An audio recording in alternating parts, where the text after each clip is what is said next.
Right. Dr. John Cooper Clarke, do you call that radio?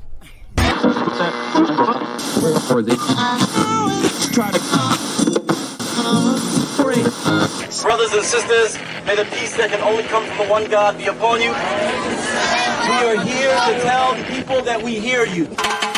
One God will not allow us and people of conscience to lose our morale. We see the crimes of this government, how they support every dictator and criminal on this earth. Sometimes you can feel down. Sometimes your morale can go down.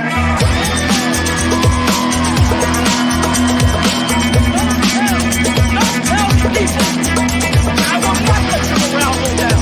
You have to go.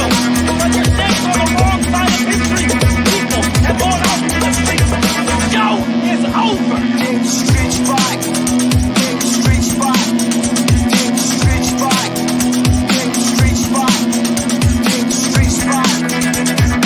Oh, that's radio.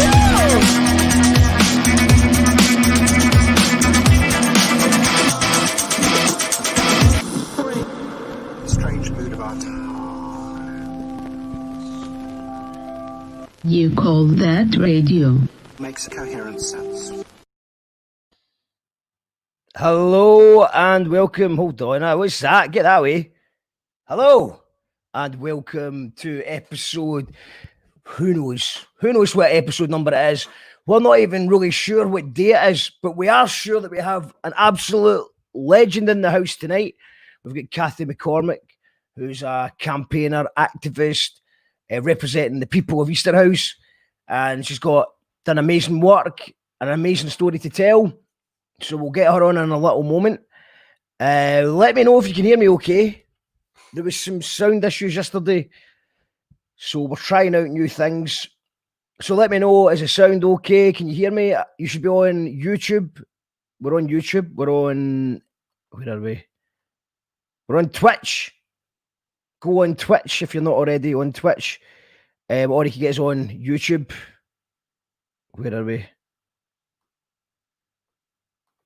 Hit the share button as well, if you don't mind. This is going to be an interesting one. I'll take this away. So let us know how you're doing. I noticed that the chat today seems to be about Lee Rigby. For some reason, people wanting to... you didn't march for Lee Rigby. You're allowed to march for Lee Rigby if you want. If you want to march and make terrorists murders illegal, then you can do that. You can march and try and make terrorist murders illegal. You can try and see if the media will cover it, see if you can get the public mood of opinion to frown upon public beheadings. You can march, you can do that. But let's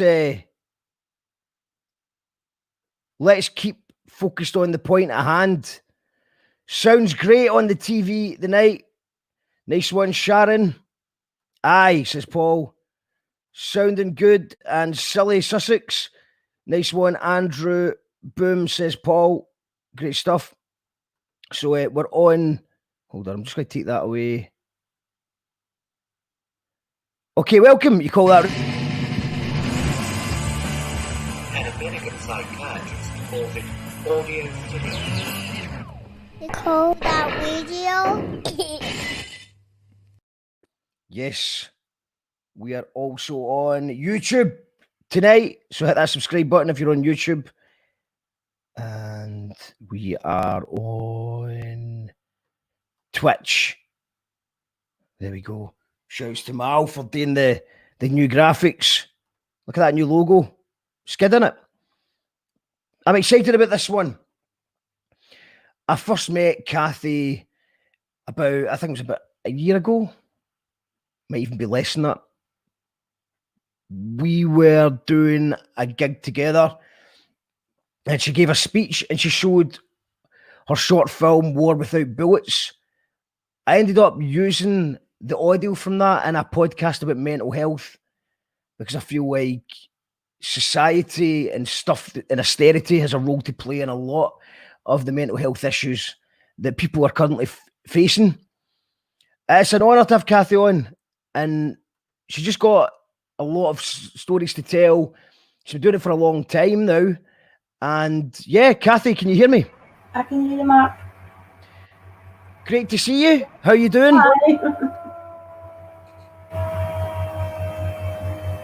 Hi. We're just talking about the first night I met you. We were doing a gig together. Mark, that is so relevant to how my story ends, and that was about promoting popular education. An education that's not about teachers telling you what to think, but enabling people to think for themselves. And that is the most powerful education. It's not learning through books, but from people's own experience. That's actually a sample we used in a song, Triangular Trades, a Jackal Trades tune that we use in the next wee clip that I'll put on in a minute. And it was an animation thing about just how the education system was designed a long time ago under a very different world. Right. And now it's just looking more and more redundant in the way it stands just now. But that's right, Mark. I mean, obviously, I learned a long time ago. That we were actually kept in total ignorance of the real reality, of your lives. And so it was a real shocker for me to leave school at 15, not having a clue about politics, not having a clue about the class system, not having a clue that I had brought 3 children into this world where the governments and the whole political system cared more, about money than they did about our lives. And try to get our, the working classes, try to get their agenda to be spoken about. It was hard. So where did the journey start for you?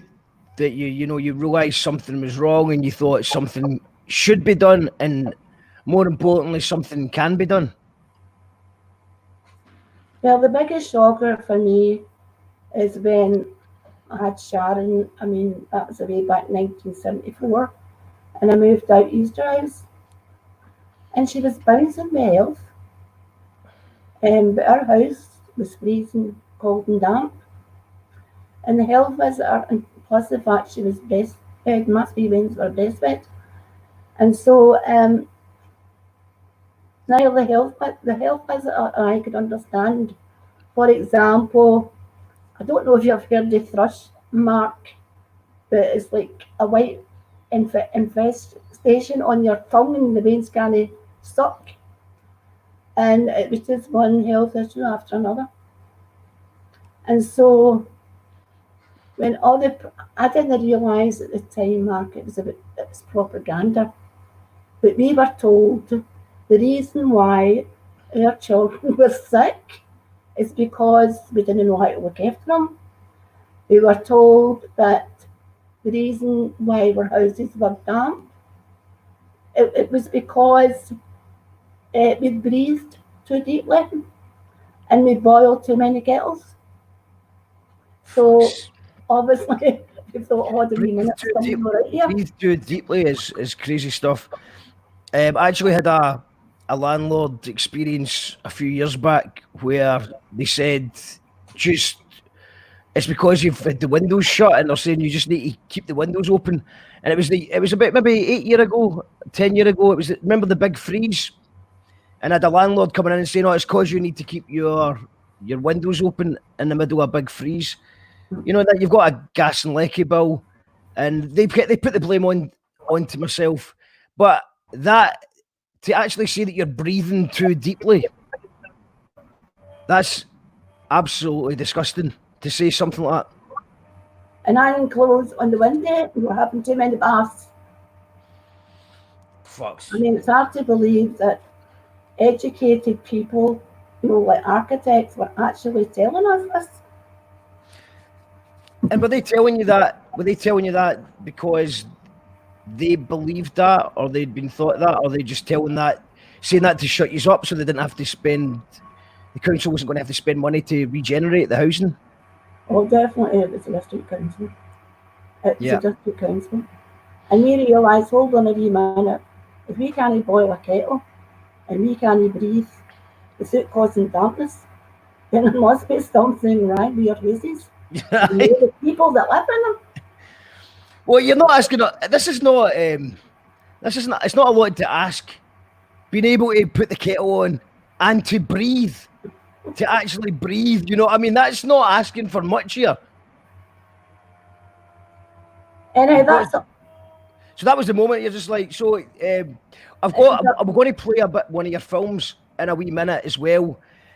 But I think there's a little bit more to go before that. We play that. What we'll do is just check the comments, see who's tuned in.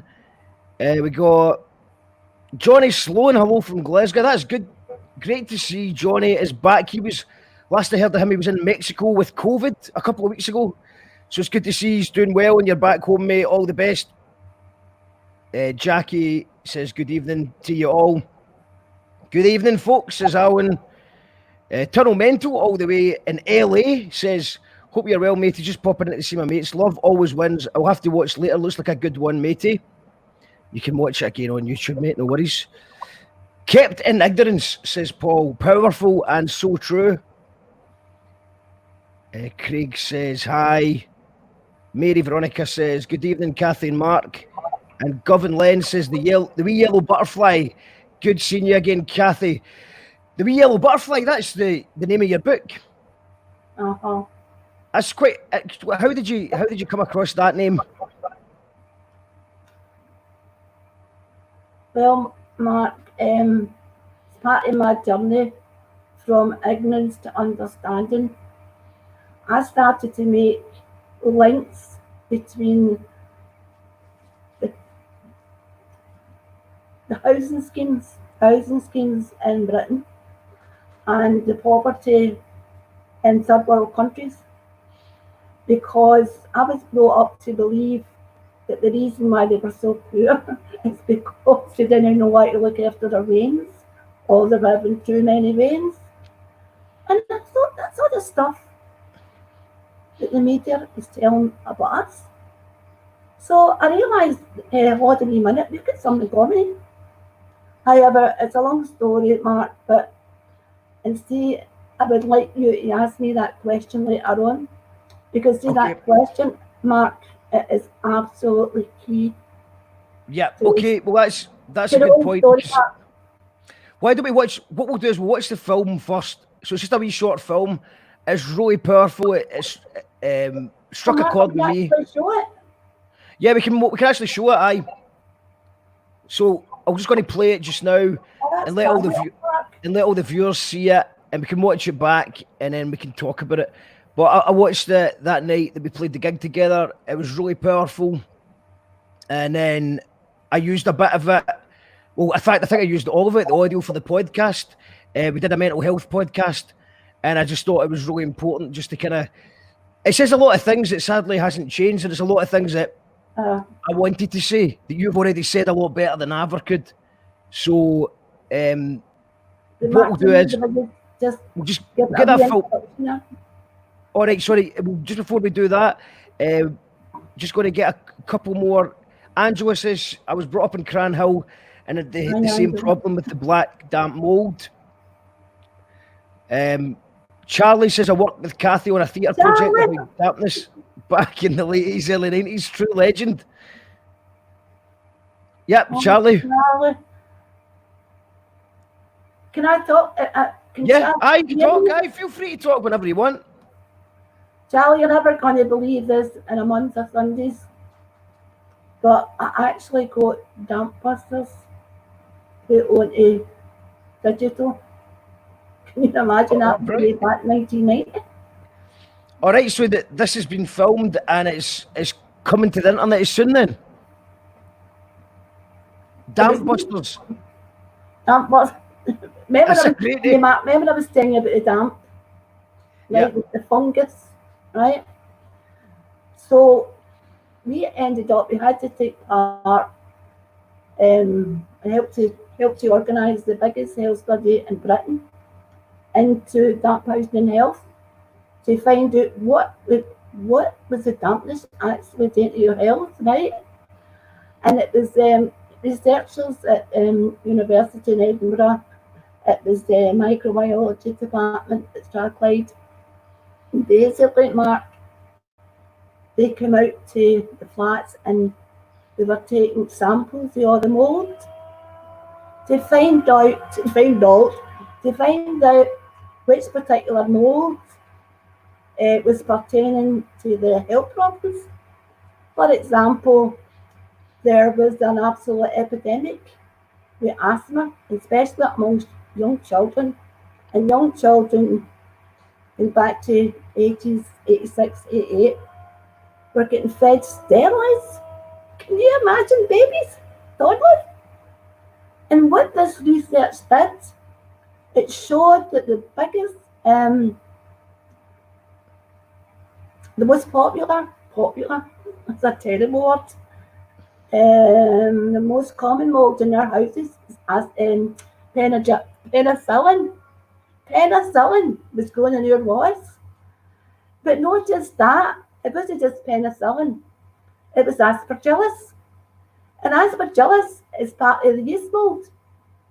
And that's why my veins were getting thrush on their stomach. Because we were told to wash the dampness off with bleach. But when we washed off the dampness, we were creating all the spores. And we were breathing them in. And they were they were growing inside us in our lungs, on mucous membranes. And hence part of the reason why today I'm dependent on oxygen. So that's how I met Mark, because 1990 was a year of culture. And we wanted to tell the story about your culture, as in living in a damp house. So Charlie was involved in that. My God death, my ex, who died a couple of years ago. We were all involved in writing the play, Damp Busters, and we actually made aspergillus and penicillin the two stars of the show. And it was absolutely fantastic, because we had to end up setting up a theatre company. Well, you got a fan in the house. Angela Doherty says Damp Busters was brilliant. Who? Angela Doherty. Oh, says, Angela. So can I comment on these comments? Yeah, well, you can either just say what you think, or I can send you a link to them later on if you want to comment back. But you can just comment back. Well, these are people that are tuned in just now. Charlie says you'll need to send me a link to the Damp Busters video. We've got Sky Jefferson tuned in. We've got Mary Phillips tuned in as well. So yeah, you can comment. You can just talk back, I suppose, is probably the most effective way. Well, just to let Charlie know, there is obviously, going from VHS, 1990 is a long time, and there's a corruption in it, but it only lasts for a minute. That's good going. I don't think it's worth using, because no, absolutely. It's we had to embarrass the district council. That's how Easter's and the Skeens were absolutely renovated, because we had to shame them, because they thought we were going to get away with us living in gold damp houses, and we weren't prepared to put up with it. So do you think that the city culture was at a good time to do it? Because obviously all eyes were on Glasgow, and Glasgow was trying to come across as this sort of new city, a change city.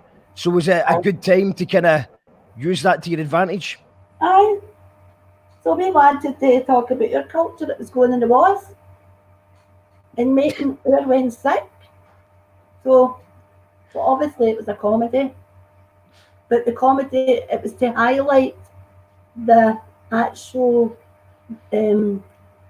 results of the housing and health study, the biggest ever carried out in Britain. I think So- comedy's a good way of getting your point across, though. Rather than sometimes people turn off when they feel like they're being preached at or talked to, but sometimes a comedy can do a lot more than anything else. Well, Mark, the thing was that talking about the demonisation of the working classes now, because apart from getting blamed for our poverty and the damp housing, we were also getting blamed for our poverty at that particular time. And so that's why, and so people in the schemes refused to admit that they had a damp house because they'd been demonised that much in the media. And what was fabulous about the play, it was like, I'll never forget it. At night, it was absolutely stowed in our community hall.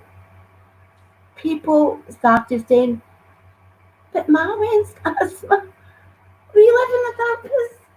And that was the power of the play. People started taking ownership of damp housing. That's beautiful. So yeah, I suppose you'd get people were actually blaming themselves for the dampness. They're thinking it's a sign if they've done something wrong. And what you've done is just by highlighting the problem in a public space, everyone's like, oh no, I've got that too. We've all got that. It's amazing.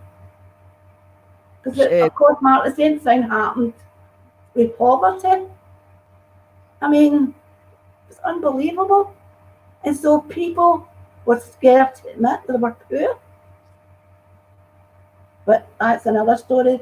And so, if you want to play Yeah. the War Without Bullets, I could So talk a we'll wee just bit about just one that. little thing. Okay, let's just do that just now then. So this is a War Without Bullets. It's available on YouTube if anyone wants to watch it again after this. Let's But get can I just say, Mark, can I just Yes. say that in 1995, the World Health Organization and United Nations was organising a conference, and it was the fourth World Women's Conference, which was being held in Beijing, right? And so there was a project, a global project, to try, and it was called the 5-Minute Project. So women all over the world made a 5-minute film about their poverty, about their oppression. And so I was very lucky, and I was involved with Cassandra McGrogan, the Edinburgh Film Workshop, and Barbara Orton, documentary maker, and we made that film. And I mean, nothing's changed. However, what was really so exciting, the conference was held this year again, and we actually showed The War Without Bullets.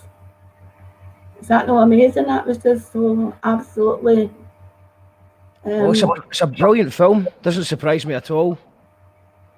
And it's good for people to use as a tool, to sit down and analyse and say, what is going on here? So it's what I call a popular education. The 5-minute film. Brilliant stuff, Cathy. Let's check it out. Right.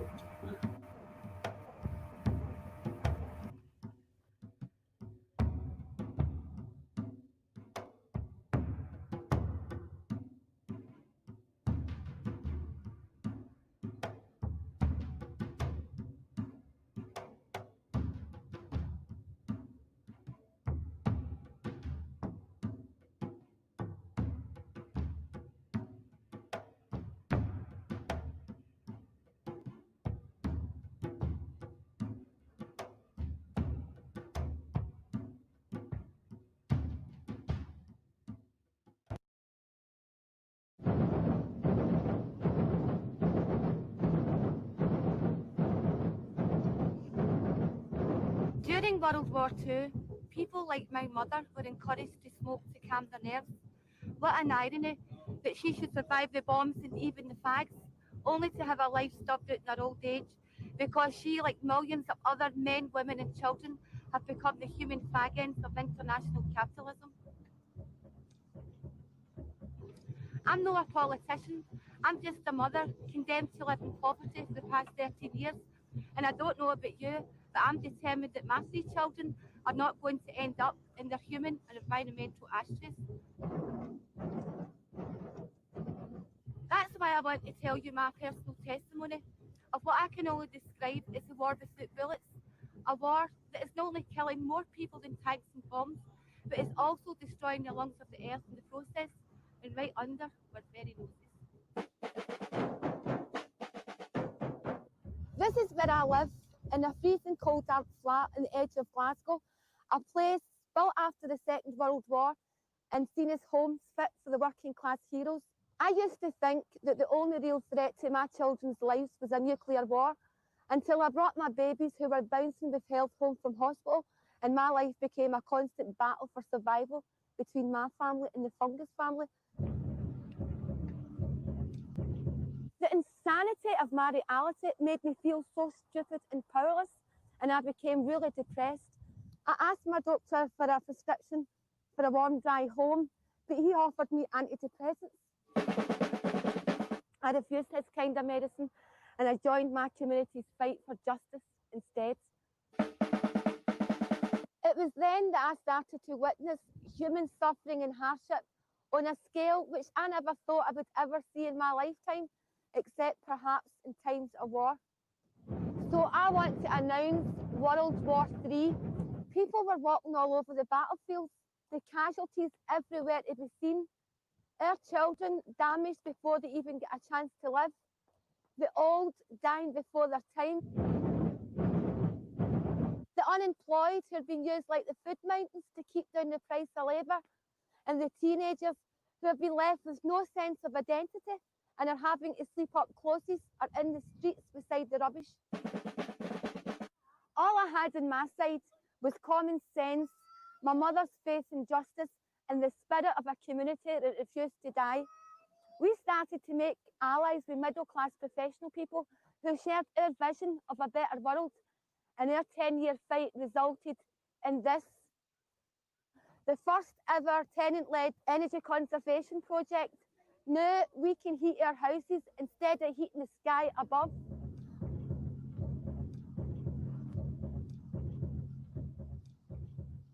Once we started to make the links between our sick houses, our sick children, and the sickness of the planet, we became involved in the international struggle for justice.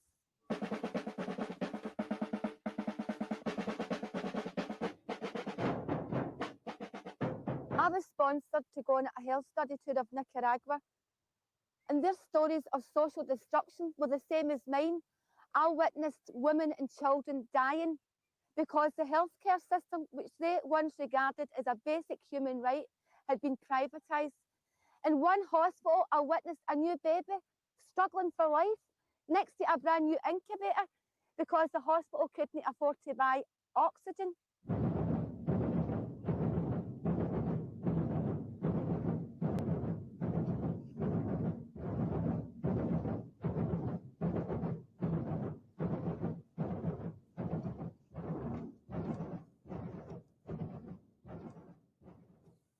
Since then, our community at Easterhouse has been building links with communities all over the world, and our community has become like a mini United Nations. Women coming here so that we can share our experience and exchange our stories.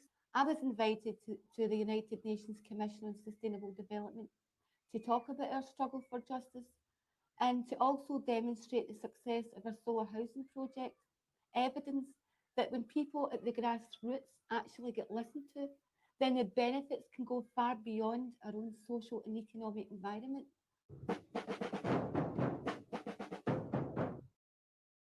It's not that I've become over environmentally friendly, rather it's because I'm sitting here with my lights cut off, as if to remind me that the only thing that remains sustainable in this planet at the present time is poverty. sometimes it's frightening to take on the big picture. But when you realise we're not alone in our struggle. When I was at the commission, I met all these people for communities like yours all over the world who were all fighting the same issue. And I was really inspired and reminded of the power of the human spirit.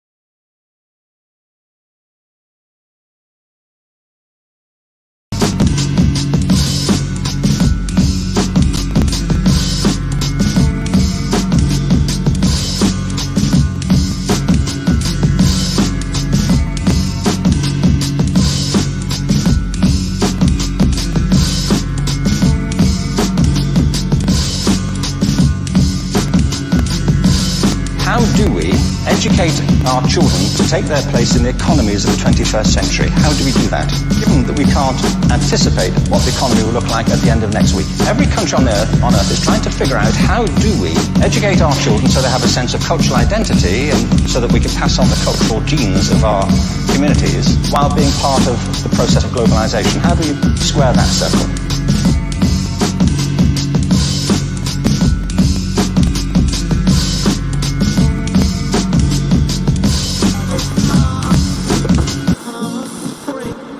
Strange mood of our time.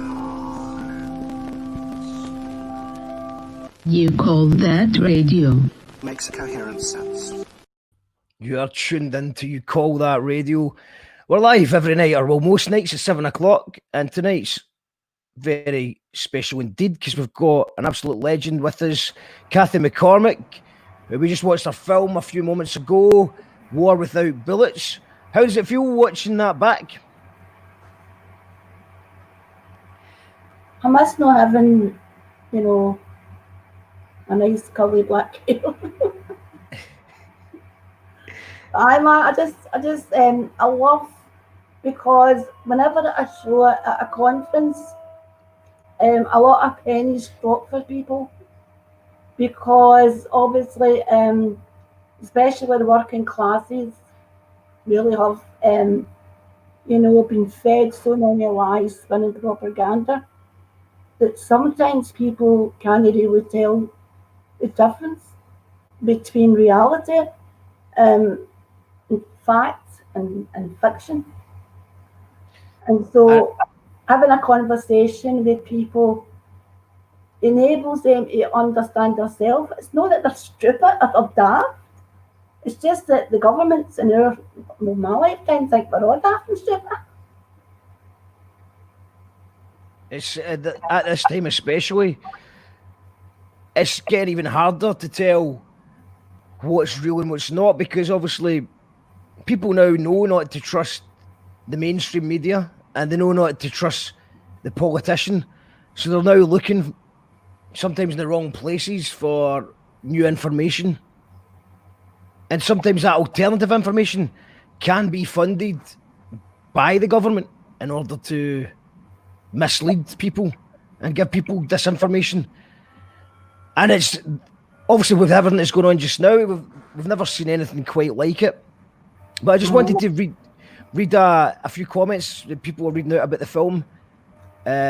Amazing woman, voice of the people, excellent film, well done, says Mary Veronica. Brilliant film, really powerful stuff, says Alan. Mary Holt says, prescription for a warm, dry home. Everything being said is indeed as relevant as ever. Thanks, Mark, for another amazing guest. And Cathy. Oh, it's all Cathy. Thank you, Cathy. Thank you, Mary, for tuning in. Sorry. No, it's smart. See, your whole life, when you're being demonised and put down and put down and put down, and then somebody says something nice about you. It's like, oh. Oh, there's loads of nice stuff coming through. Loads of nice comments coming in. Mary Phillips, all the Marys are here tonight. That's 3 Marys. Wow, this is so powerful, says Mary Phillips. Tracy says, looking great, Cathy doll, says Tracy Wilderness. And she says, solidarity, sisters, saying the same things decades on. You're as good as that Anne Lynch sister. do. Anne sometimes tunes in. Maybe Anne's tuned in. Yes, Jaden. Good She's stuff. well tuned in. Oh, goodness. Another legend. Yeah, I remember Anne gave an impromptu speech at the end of your speech the last time we did a gig. Oh, Anne just gave it loudly for a good 15 minutes. It'd be good to get Anne on the show as well. She definitely, she speaks her mind. I hope you're well, Anne, if you're tuned in. Angela Doherty says, excellent film. Charlie says, great wee film, Cathy. And Andrew says, what a fantastic woman. So... it was my high piece. And also a link for the Damp Busters would be nice. So, yeah, as soon as that's available, Cathy, let us know, and Mark, I'll share it with people. it might be a good opportunity just now to maybe talk about my blogs. Yeah, absolutely. My blog. Now, people. Is that Letters to God? It's Cathy's blogs to God. Cathy's and blogs people go that, oh my gosh, she's religious, and my credibility will just go out the window. But it's tongue-in-cheek stuff. It's about how the politicians, how prime ministers, all saying they're doing God's work, right? Yeah. And this thing about religion that really got to me was that, but the poor will always be with us. Get that one, right? And so having these blogs to God are absolutely seriously powerful. Seriously. And so I'm not just saying that, but I really would. I'm going to put that. I'll put that the link on the screen just now, Cathy, so people can check that out. So it's Cathy's blogs to God there, and I'll put a wee link in the comments for people to find it later on as well. So the reason why I wanted to mention it is because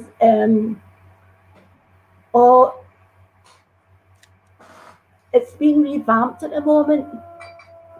And so it really needs updated, and so that's when Damp Busters will go on it. I mean, I think the War Without Bullets is already on it, but it's just to bring everything up to date and, what's actually been happening.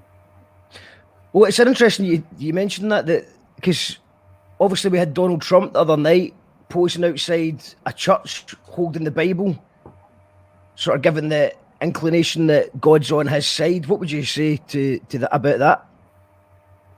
Well, Maggie Thatcher, John Major, Tony Blair, every single one of them have all said they're doing God's work. Every single one of them. I mean, it's just unbelievable. And so I just can't believe how much they've gave God a bad name. And that's what I feel sorry for God, because he's got the same bad reputation as the working class people. Anyhow, during this campaign, the Dampness campaign, I got another opportunity with STV. I don't know, Mark, are you too young? Was this the evening calls thing? The evening calls. Yeah, well, do you know what? We'll play. We can actually get a wee clip of that up. I'll find it while you're talking about it. I mean, like, when so STV used to have, before the 10 o'clock news, the break, used to have on a sort of a gaudy thing, where some religious person would talk about God, religion, blah, blah, blah. And one of my friends who's a really radical nun said to me, why don't you do it? And my son Anton went bananas. He went, Ma, you can't do that. You cannot do that. Everybody will become a Bible verse. I'm just going to bring it on the screen just so people can see what we're talking about, because people will recognise it if you remember the couch. Are you going to And play one anyway, Mark? Because Well, I think this is right. So this is it. I think this is all of them put together. So we'll just play. We'll play a bit of one. And play the first one, Mark. I remember this. I was very, very young, but I do remember these things existing. Did you? So it was like Yeah, they before. got the most popular.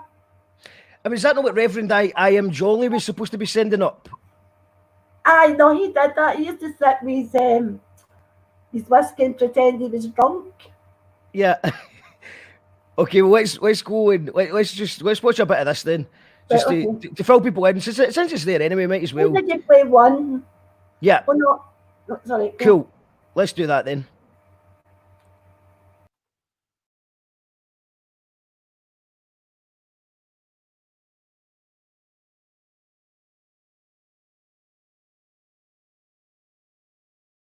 Sometimes, like the poor, God seems to get the blame for everything. Do you know that God even got the blame for destroying my neighbour's furniture? It's true. Her flat was flooded when the attic tank burst, but her landlord refused to compensate her because he said it wasn't his fault. It was an act of God. Well, at least they didn't blame her that time like they did for causing the fungus. But it never really dawned on me just how much the people in these working class schemes had in common with God until I brought the news to my son that I intended appearing on this programme. Oh my, I said, you can't do that. I'll get slagged to death at school and people will accuse Mama of being a Bible basher. Well, since I joined the anti-dampness campaign, I've been called many a thing, but never that. But my son enabled me to see that God suffered for the same bad reputation as these schemes, and no wonder with some of the stories that have been told about us. Well, I'm not going to start praising God up to the high heavens this week either, because that's something else the people in these schemes have in common with God. Like God, countless numbers of people who you never hear about work day and night in these communities, try to make our world a better place. And like God, we don't hunger or thirst for praise. The only thing we want is justice, and I hope you will join me this week to see that justice is done to God and the people in these schemes. I never understood the wonderful story of God's creation until the fungus family came to live with me in the rain. We'll do another one. We'll do one more. Great, but I never thought it was the nature of our house to grow mold until my life became a battle for survival between my family and the fungus family. No matter how hard I tried, I could neither keep the doctor at bay nor the moles which destroyed everything they came in contact with. Mind you, having a wee garden inside your home has its moments. Well, you never run out of mushrooms, and being a hopeless cook, I don't need to worry about making chilli because it's chilli in our house every night. But the fungus proved to be more resilient than me, and I reached the stage where I just wanted to go to sleep and never wake up again because I felt so powerless to change your cruel reality. Fortunately, my spirit refused to roll over and play dead. Instead, it enabled me to see things at the time. I did understand, however, that it wasn't poor people who were to blame for the dampness, but poor housing that was making the people poor. The spirit of my community also refused to die, and last year saw the completion of the first ever tenant-led solar housing energy conservation project. The families who live in these houses are a lot happier and healthier and can now grow fruit instead of fungus. There is so much doom and gloom. There's loads more of them if you want to check them out. But yeah, evening calls. What do you think, Mark? Honestly, I thought they were amazing. I thought that was amazing. I never watched them. To me, as a child, it was normally quite boring, and it was normally stuff about God and stuff. I wasn't the target audience for it. But I watched your ones the other week when after I'd spoken to you and you were coming on the show, and I watched them back, and I think that you did a great job in taking what is a platform that's kind of a sort of twee religious platform normally, and you took it in and asked some really challenging questions and made some excellent points. So well done. I think we can even give you the round of applause for that.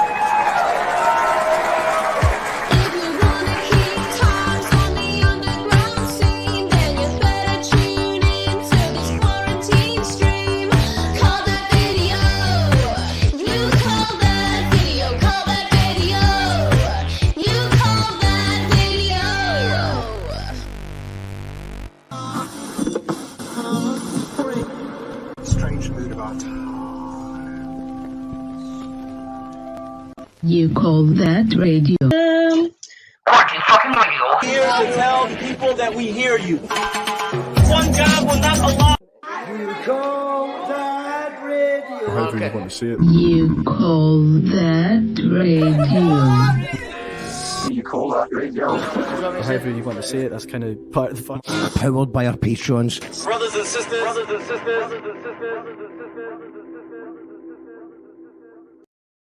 And we are indeed powered by our Patreons. If you want to support the show, you can do so at patreon.com/you call that radio. The links are there. We're here tonight with an absolute legend, Kathie Mccormack. How's it going? By the way, the Baines did go after me and call me a Bible basher.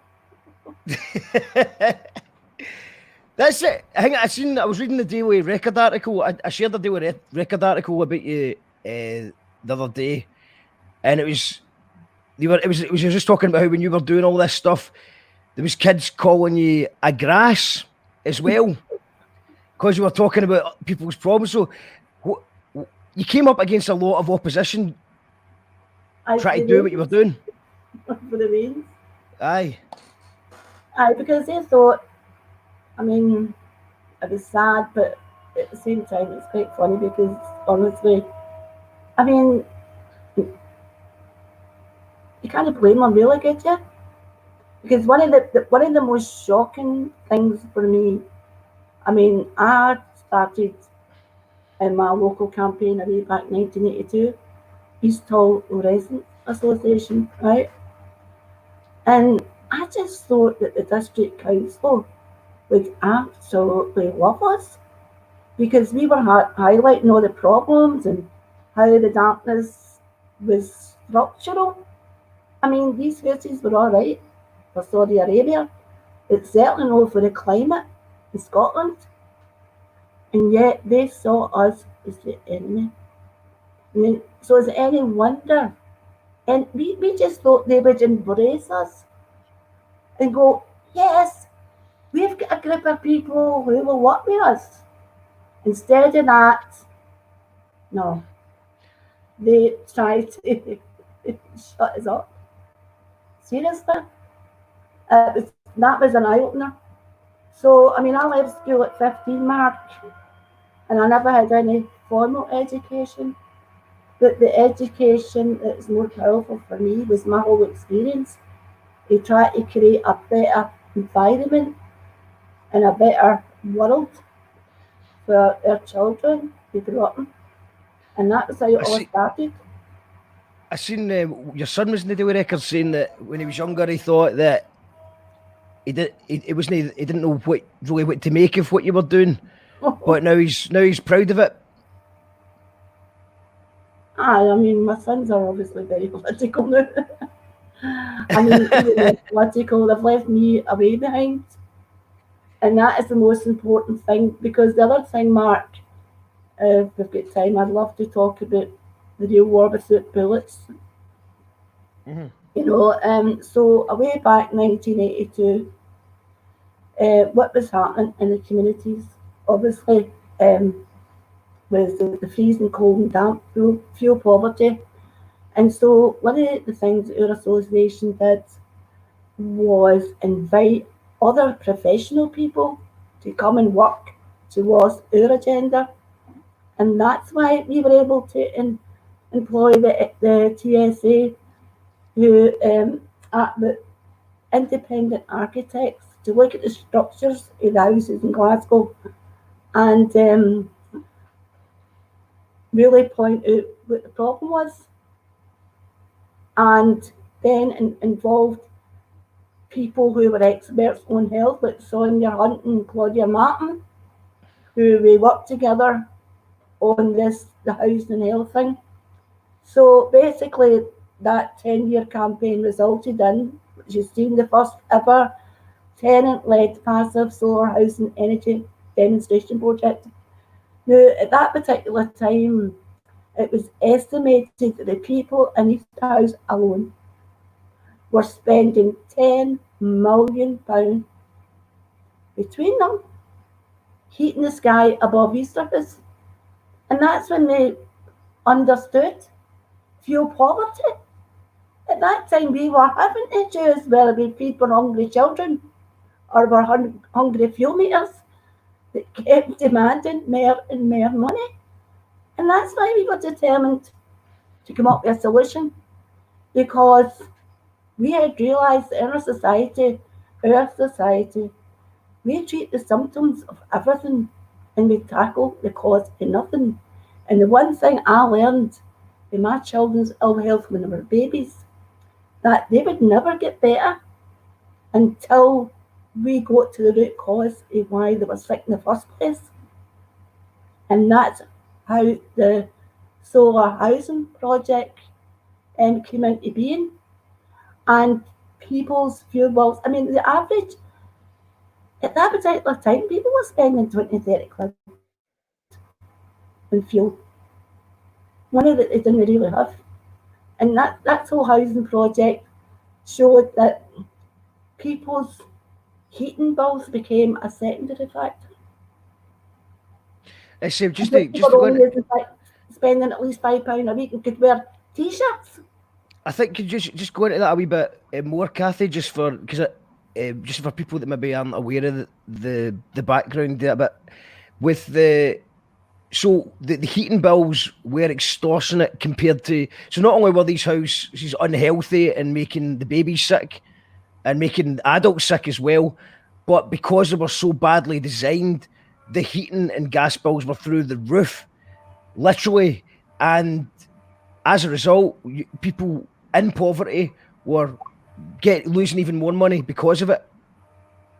Well, if you go back to, I was actually born in 1952, and I was one of the first children to be born in Cranhill. And so when they built the four schemes, they just kept building.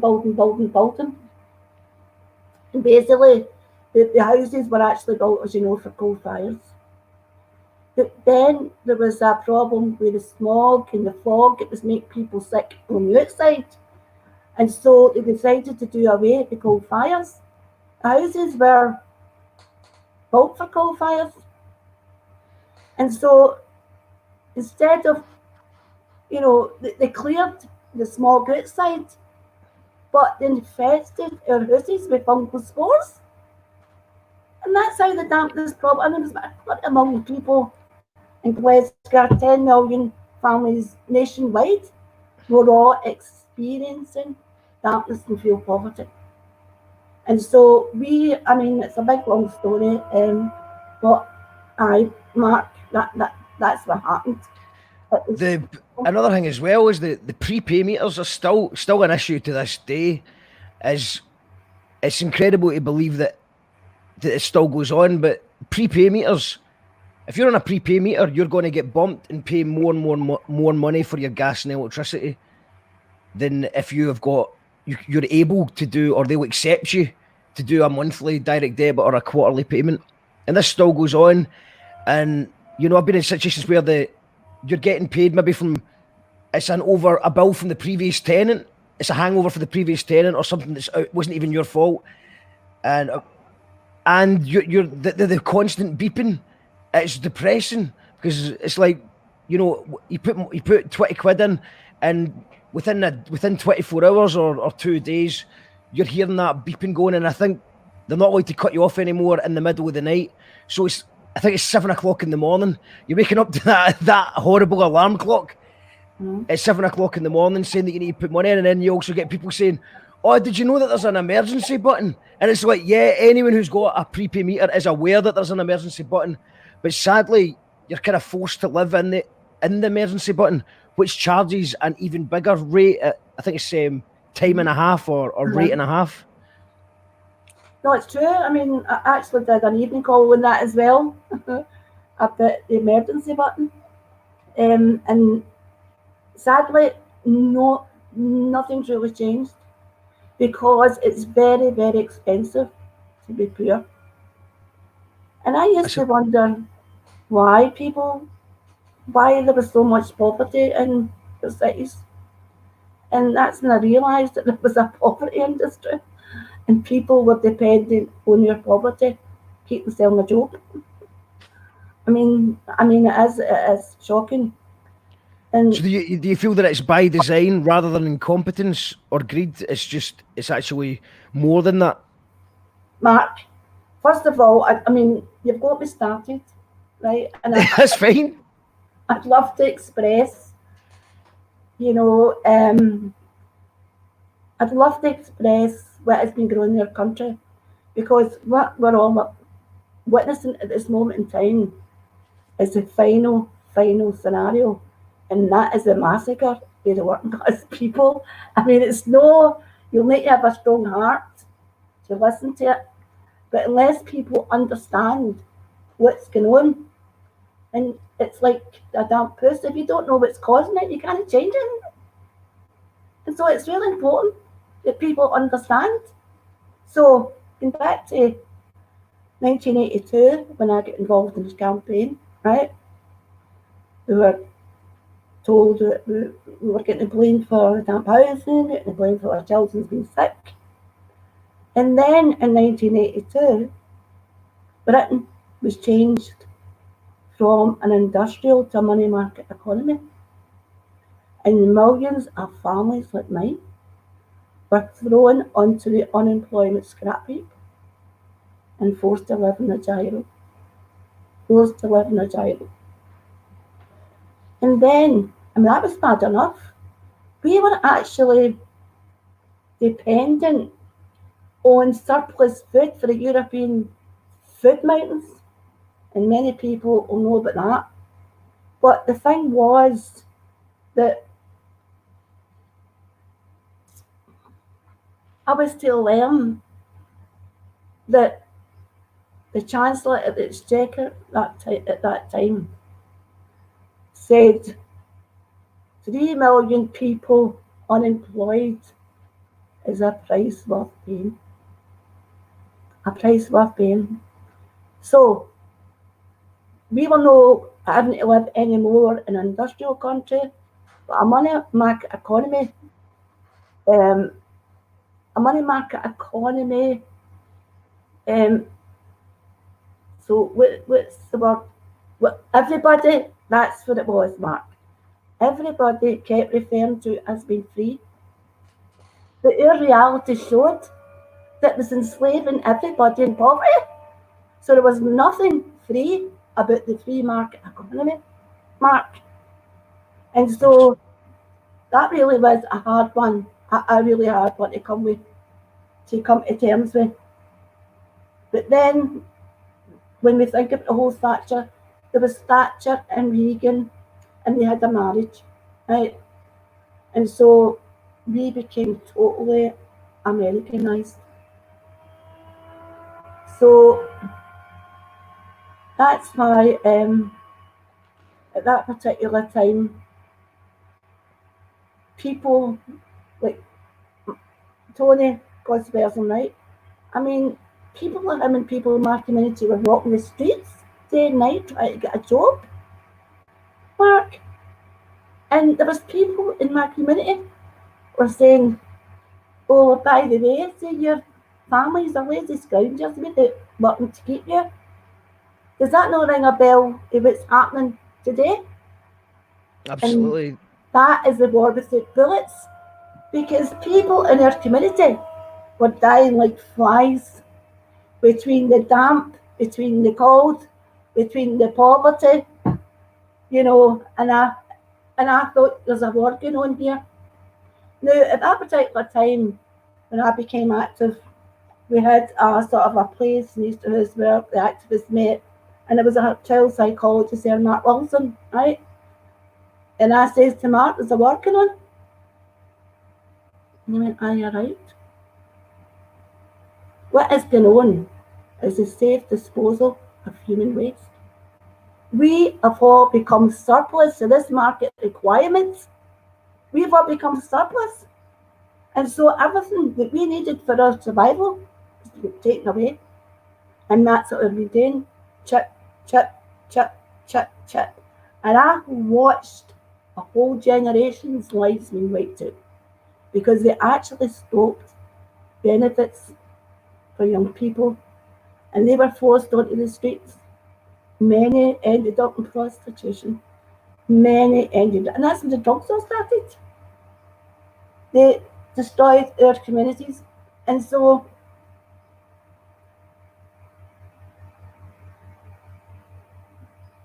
fortunately, as well, Mark introduced me to David Fryer, who at the time was a critical community psychologist at Stirling University. And so I've been working with David for nearly 40 years now, and try to highlight this war. And it's a journey that really has taken me all over the world. And David's in Australia now, but we're still working together. And recently, was co-editing a journal. And so what I find really sad as well, because I was revamping my blogs to God, in my blogs to God, it's got links to my book, The Wee Yellow Butterfly, and it wasn't working. And then I went to Amazon, and it was like The Wee Yellow Butterfly, £268. Well, I think that was a wee mistake, right? It looked like they'd run out of stock, and they weren't sure whether they were going to get any more in again. So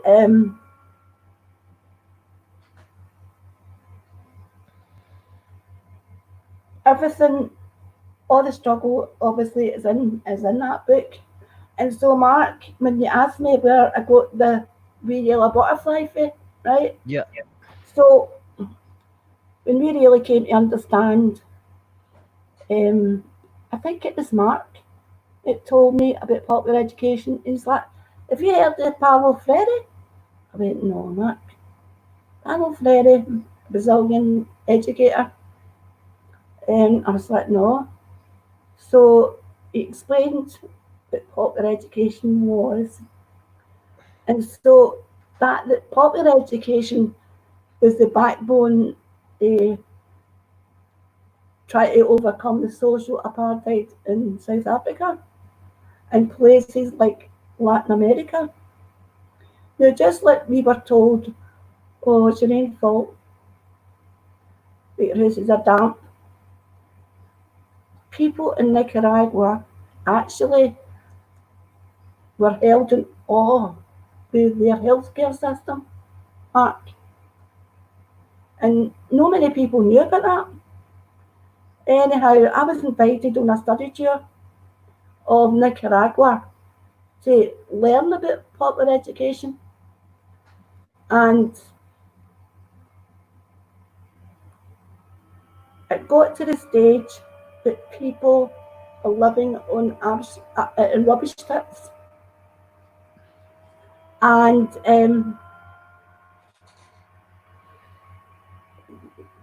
one of the activists, Alfonso, I said to him, Alfonso,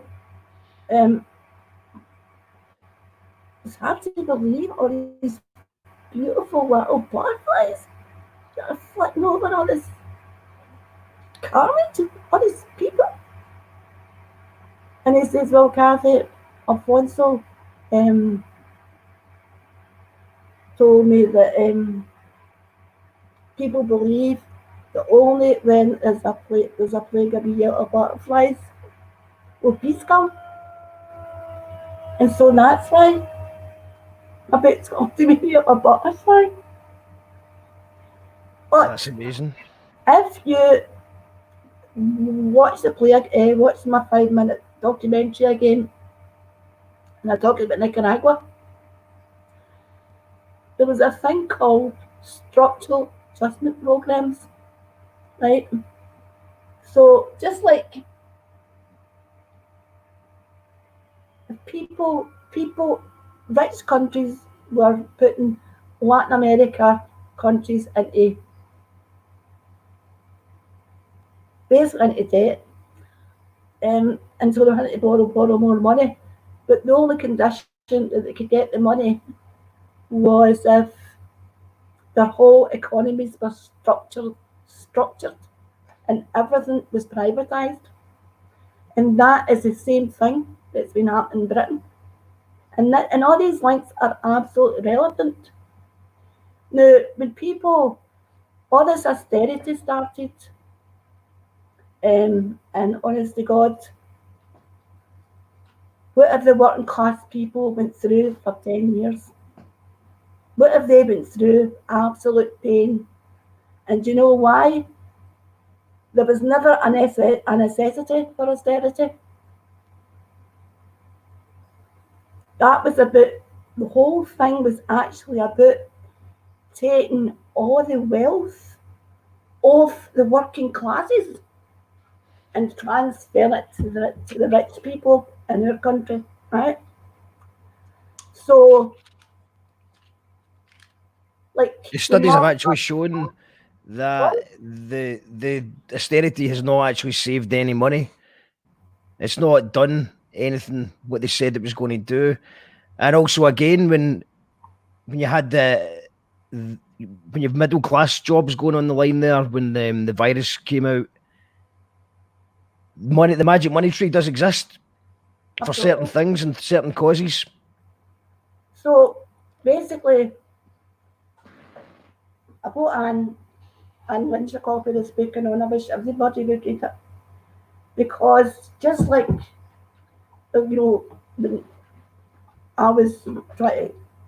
Is the book still out, by the way? I'm just going to put a link up to it. Say that again? Is your book still available to buy?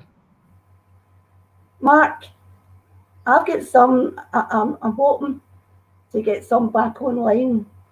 But if anybody is desperate, maybe you could create a link, Mark, I don't know. Yeah. Well, if anyone wants to, we can maybe give one away in a raffle or something like that. But if anyone's wanting to wants a copy of the book, then get in touch with us here. I'll put the email address on the screen. Yeah, I just went on to your Amazon link and it is saying sold out. So you can't get it on Amazon. But hold on. Yeah, so if you really want to read the book, then give us an email at youcallthatradio@gmail.com. I'd certainly love to read it, Cathy. I've not read it yet, so. But Mark, I mean, obviously you've got me started, and That's all right. about austerity. It was about the transfer of wealth to rich people of the working classes. I mean, my mother, her whole generation, my dad fought in the war. After the war, they got the National Health Service. They got supposed to be decent homes to live in and all the rest of it. They built up all the working class generation that fought in the wars and that through the wars, created what you'd call the public wealth. Public wealth. It's owned by the people. And so basically what's been happening since Maggie Thatcher and all the prime ministers have changed our so-called democracy, parliament, into a financial management institution to service all the rich cronies and to service themselves. That's what they've done to Parliament. And so the gold and silver, everything's been sold off. Now, Thatcher's legacy was to sell off, to get rid of the National Health Service and to get rid of welfare. So obviously people, I don't suppose there's no many people who have not been involved in losing their benefits or being assessed for their benefits. But just like the war, there's a war against the poor. Okay, there's been a a terrible war against the sick and the disabled. A horrendous war. And that It's was disgusting. Sorry? It's disgusting. It's absolutely, it's not just, it's disgusting, Mark. But I want to alert people to a fabulous woman. Well, first of all, Mark, let's people see this book, right? It's called Austerity, The Demolition of the Welfare State and the Rise of the Zombie Economy by Carrie Mendoza. Seriously. I mean, people say, but Cathy,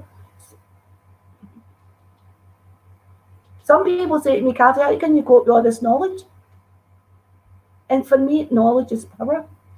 Because we're powerless unless we understand what they're doing to us. But this woman, Mo Stewart, right, she wrote a book, Cash Not Care, the planned demolition of the welfare state. And she was a war veteran, and then their pensions got transferred to Atos. And she was horrified of how she was treated at the assessment. And so Mo has spent the past 10 years of her life, Mark, doing research into Atos and all the other corporate gangsters, right? So our government has been contracting out everything, so the welfare state is getting chipped away, and unless the working classes wake up, there soon will not be any benefits at all. So anyhow, it's so sad. I mean, I've been through it myself. I've been through the humiliation that you go through, but it's hard to live with it. So that was Thatcher, John Major, Tony Blair, a whole lot of them. So basically what they've done, they've contracted out the benefits assessments to like corporate America. So this is corporate America. I've seen that Atos has had a very real chance of getting sued by people that their hands were getting too bloody. So I think that they've disappeared and they've been replaced by someone else who's just doing the same again. Just bringing up the books here, Cathy. So that was Mo Stewart, Cash Not Care. And the other one was Austerity, The Demolition of the Welfare State and the Rise of the Zombie Economy. And then, of course, Cathy's book as well, The Wee Yellow Butterfly. So some reading for anyone who wants to do it. So if you just want to take a note of that. So to cut a long story short, Ian Duncan Smith, I mean, everybody knows, I mean, he's verging on Nazism. It's terrible.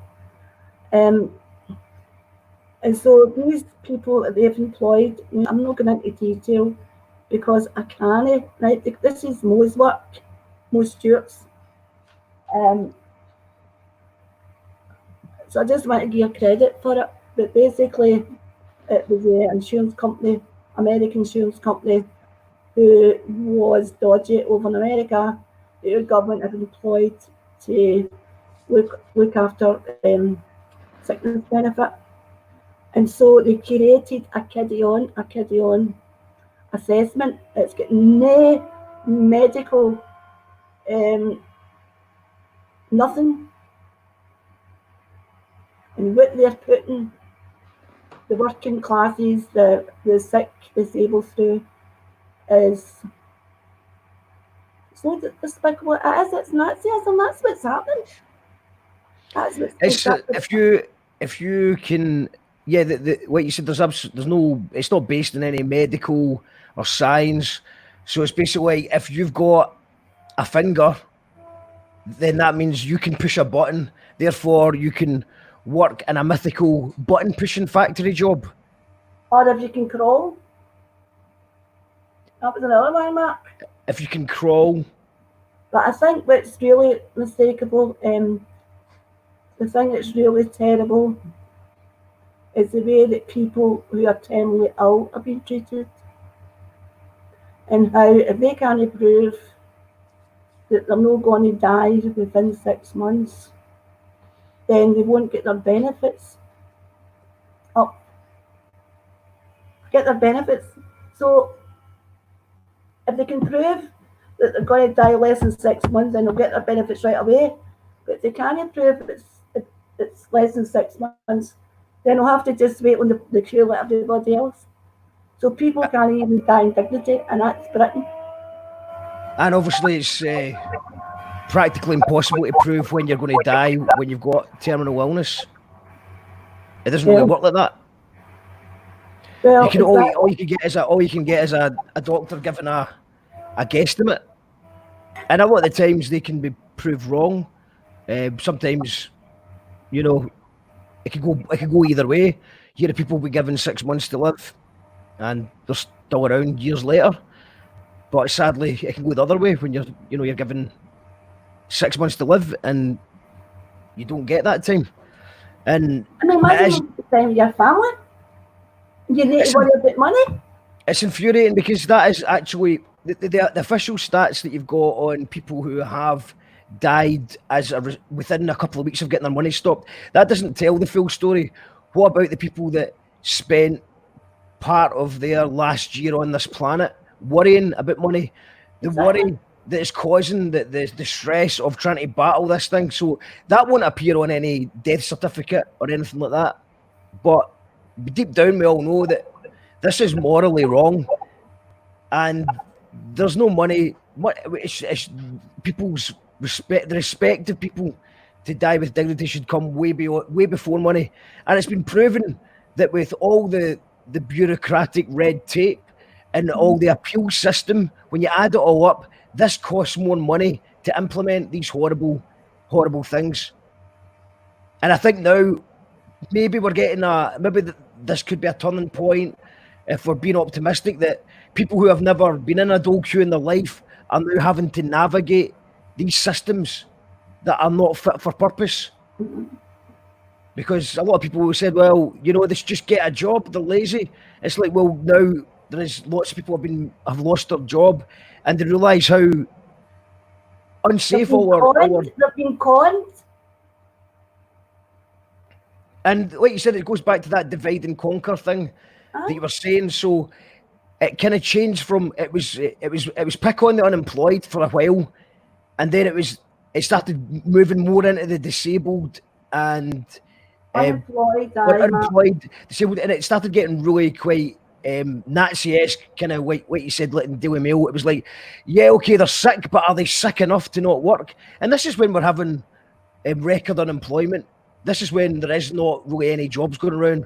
We're demanding that people who are ill, some even of retirement age, or should be retired. That's another thing, Cathy, I'd like to talk about is there's a retirement age is designed by people who sit as CEOs with health all their life.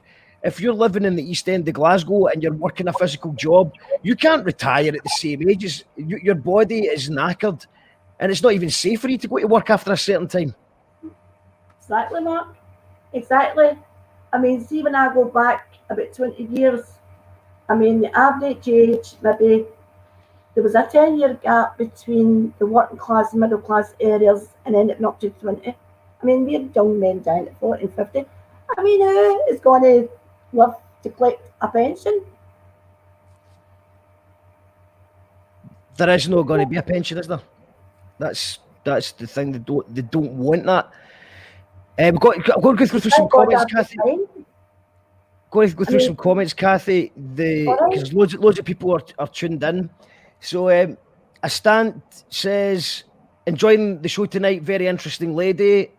Is that Amy? Thanks, Amy, for tuning in. Mary Veronica says, you've been an inspiration to your family and probably many others. Also, many of the poorer people have white meter heating in their homes as well. Colette says, emergency button I've always seen there is a wire up Love baby doll. Gordon says, I love people like you, Cathy. Don't take shite. Organise and fight back. The real heart and soul of the working class. Alan also says, this is a real education listening to this. A spot on analysis of capitalism and what a rotten, corrupt system it really is. Absolutely. Charlie's back. Sorry, no, continue, Cathy. Feel free to interrupt me when I'm reading out the comments. Let Charlie talk, because somebody will need to shut me up. Well, what I'll do is I'll just read out the comments, then you can just take it away. Charlie says there is a class war launched by the upper classes. The working class just don't realise it. Angela says, absolutely right, Cathy. Lots of kids in my street were buzzing glue every night and sleeping up closes. I know. And Mary Veronica says that's beautiful. She's referring to the butterfly, obviously. And captivating stuff, Cathy. You're a true voice of the people. Says, are you really alive? Shouts to Scott. He's a great rapper MC. Mary Veronica's going to be checking out all the books. Great, thanks. And Sharon says, it's disgusting, Cathy. Central government are Nazis, no compassion. You're an angel, so inspiring. And we'll do one more comment before we go back to Cathy. Kiddie on assessments that breach human rights, and then more of our money spent by these corporate gangsters on legal fights to be allowed to breach the human rights. Mark, see at this point, can I just mention Anne Lynch, right? Yes. Because see the work that Anne has actually done all life, fighting for people's benefits. Yeah. And if I first met Anne Lynch, maybe going back 10 years now, and it was the Poverty Alliance and the other charities in Scotland held a conference, and it was something to do with how can we make welfare work or something like that, right? And Anne Lynch had been telling me that she knew people that were dying were refused benefits and they had cancer of liver and all these kind of stories. And we were talking about it. We were in a workshop, right? And I went, Anne, but I mean, I'm sorry, but see all this demonisation. I mean, it's like they're trying to justify the elimination of the sick, the disabled, the poor. That's similar to the kind of tactics they used in Nazi Germany. Well, they pushed it as far as they could, and then I noticed that they kind of drifted away to that and then started blaming refugees because that kind of suited the agenda better. It seems like they can only go so far after a while, and then they have to change it ever so slightly to something else. But there's always a common enemy that people should be wary about, and it's also just sort of dehumanizes people and makes people feel like there's an enemy that the other person's better than, and it's sickening to witness it happening. But in that workshop, Mark, I'll never forget it as long as I live, because the people, and we're mostly middle class, I must admit, right? They're in the group with us, and they tried to shut us up, and they were like, "Don't you dare ever say what's happening here is the same." I said, hold on a minute, don't put words in my mouth. I'm just saying the structures are very, very similar. And so the chair, the person that was chairing it, right, he says, listen, you two, you shut up. Would you just shut up and stop talking about this? And I was like, excuse me a wee minute. I'm never going to solve poverty or oppression or anything unless we start to talk about it. I mean, it might not be very pleasant, but it's got to start sometime. Now, see the person in the workshop that was taking the minutes, right, and doing everything, right? When she was feeding back to the big conference, not one word that me and Lynch had said was mentioned. And I put my hand up and I was like, excuse me a wee minute. This is the first time in my life I've been to a conference and people pretended that I didn't exist. And they were just like, oh my God. Seriously. So does that happen often as coming as a working class woman into these kind of groups, and you've got middle class females or males, they just kind of ignore what you're saying? No. Most of my friends are all middle class, to be honest. Yeah. You know, and they're all working in similar ways to try to overcome. I mean, I could have done all this on my own with the, sharing each other's experiences and blah blah blah. And so, and just that's what happened when I went to South Africa. I mean, I'd known Barbara all my life, and Barbara Orton, and I'm not sure. I think it was early 90s. There's an organisation called SEED. I think SEED still exists, and they were actually organising for women in third world countries to come to Scotland. And it was absolutely fabulous. Okay, so at this conference, and I just thought, hold on a wee minute, see all the people are at this conference. They know more about the issues in the third world than they do about the issues in their own communities. And that was true. I was flabbergasted. Anyhow, Lynn Brown was in the NCMP and invited her up to his Lynn stayed with me for 3 days. And at that particular time, I'd taken her up to conference up Easterhouse. And Lynn got it. She went, Cathy, do you know what? You're actually living in the township. I went, thanks, Lynn. You could see it. I could see it. And that's what's been happening in Glasgow. We have been living in townships. So for people who don't know this, right, see in South Africa, there was in the centre of the city, it was multicultural, and then the apartheid came in, and the people lived there were all put out to the schemes like whatever. And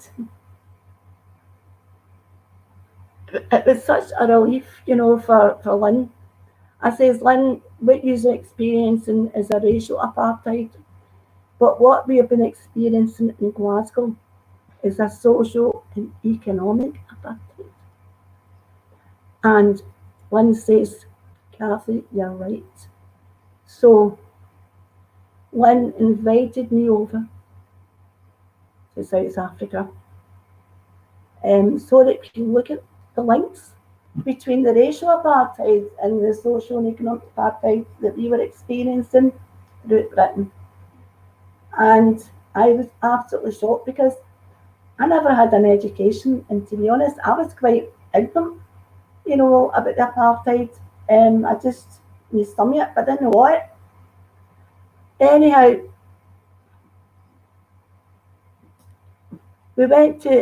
I got invited, me and Barbara, to visit a museum. And that museum was built, see the people who were moved, it was District 6 it was called, and see the people that moved, some of them had come back and built a museum. And on the floor, they built a map, the streets where they used to live, and people were coming back and writing their names and addresses down. But see the guy who got the job of demolishing the District 6. Do you know what? He kept all the street signs. And see, when I'm into that museum and I seen all these street signs, Sucky Hall Street, Gale Street, Rottenrow, Union Street, every street in Glasgow is hanging up in that museum. Because that was the same streets that were called in District 6. And that was... Oh. What year was it you went to South Africa? What? What year was it you were in South Africa? 98. 98. And was there already did you feel like there was a connection between Glasgow in South Africa. Absolutely. Two of the creators of the museum had written a biography, and they signed it, gave me a signed copy. And they went through it. Do you know what they use pounds, shillings, and pence? And they had the same education as that we had. It was unbelievable. Unbelievable. So anyway, Barbara made the film. So apart from try to look at the links between the racial apartheid and social and economic apartheid that we were experiencing, we were also looking at the popular health education projects. So in South Africa, they were using popular education to enable people to understand what was happening to them. And so the film was called At the Sharp End of the Knife. And that film was shown in every country, terrestrial TV, except for Britain. And that brings me back to the point of what's happening in Britain now. And it's willful blindness. Willful blindness. People don't want to know what's going on. And so we just switch off. And so it takes people like you, Mark, people like me, people like Anne Lynch, people, everybody, just to remind them, excuse me, we're not keeping our mouth shut. When you're talking about how someone says that, how can you continue doing it, but knowledge is power, do you ever have to take a day or two off from watching the news and thinking about it? Because I know I'm quite guilty. Sometimes people that tune into this will know sometimes we'll have just political show after political show, and then there'll just be a show where I just want to talk shite and not talk about politics or COVID or anything like that. Do you take a little break? Do you take a wee break from it sometimes? Mark, there's a big difference, right? I mean, because I've been self-isolating and shielding, they call it, right? I've been on radio quite a lot. I don't mean radio, I mean listening to radio and TV. Yeah. And for no reason at all, I was bursting out greeting all the time. And my son says, mate, Mum, is it any wonder you need to switch off of the programmes? Yeah. Listen into the news, but don't keep listening to it all day because it'll drive you crazy. But this is not what I'm talking about, Mark. Yeah, no, I know. This is I was just curious because you do just feel, I feel like you're always fighting. So it's like, I was just wondering if you do need to switch off sometimes. Because I need to, otherwise I just get, it's good to just switch off for a couple of days. And a bit of self-care makes you be able to fight better as well. Mark, I mean, I don't know, was it maybe 6 or 7 years ago, for example, this is what I'm trying to explain the difference, right? Yeah. I was invited as a commissioner on the Church of Scotland Commission on Economic Activity. So there's about 14 people in the table, right? Is this the How Change Happens one? What? The How Change Happens. There's a vid. Is that the one that's got a video called How Change Happens? No. It's on YouTube. Oh, that's not that, right. Mark. Sorry, no worries. See, the thing is, there is people who actually believe, and I'm talking about middle class people, who actually believe that, see, the government's social and economic policies, that they're not structural to cause the devastation and the deaths and the ill health and all that. They actually believe that, Mark. They actually believe that what I'm talking about was an unintended consequence of government social and economic policies. And see, as long as we keep thinking, is it? But there's, and that's why these people are switching off, because they don't want to think about the part that they're playing in our oppression. And that's the difference. That is a big difference. Oh, it's got nothing to do with me, it's got nothing to do with me. So they love their lifestyle and everything. And if they want to do without a wee bit maybe less, then they're going to have to actually address what's going on in their own cities. Now, And how can people, Cathy, what would you advise to anyone who wants to help and wants change and wants to get involved? How can people get involved and help? Well, it all starts with 1 or 2 people, Mark. It's as simple as that. I mean, and there's some really good stuff. I mean, there's Women Against Capitalism and is it Kathie Mccormack? I mean, Yeah, they're doing great stuff. Absolutely great stuff, Mark. Shouts to Kinnan Park Complex as well, who are doing some amazing stuff, especially they've doubled down since the lockdown, and they've been doing a lot of great work for people. Govan Hill Baths, I had Jim Monnan on last night from Govan Hill Baths, and he was talking about they've got a new food pantry, so they're trying to sort of just bring a little more respect to the food bank idea, but make it more like a kind of shopping centre where people get like £15 worth of shopping for £2, and they get to pick their own items and make it more like a club kind of thing as well. So yeah, it's by the way, if anyone is watching and thinking that we've left anyone out, I would be delighted to speak to anyone who's involved in the community, who would like to share their story and let us know how we can help as well. Sorry, Cathy, I just interrupted just because I was adding. But yeah, I also agree with you against about the Castle Milk as well. Women Against Capitalism, Castle Milk. I know, Mark, and if anybody, I mean, I would like to flag up Ellen Martin. Ellen Martin and I were part of the campaign, right? But Ellen does an access course at Glasgow University, and that's for people who didn't get their grades or whatever. It doesn't matter what age they are, young or old. And it's an introduction to university. And that is, it's a very popular course, and that gets people involved in community activism. But they also get the education as well, and that is based on popular education.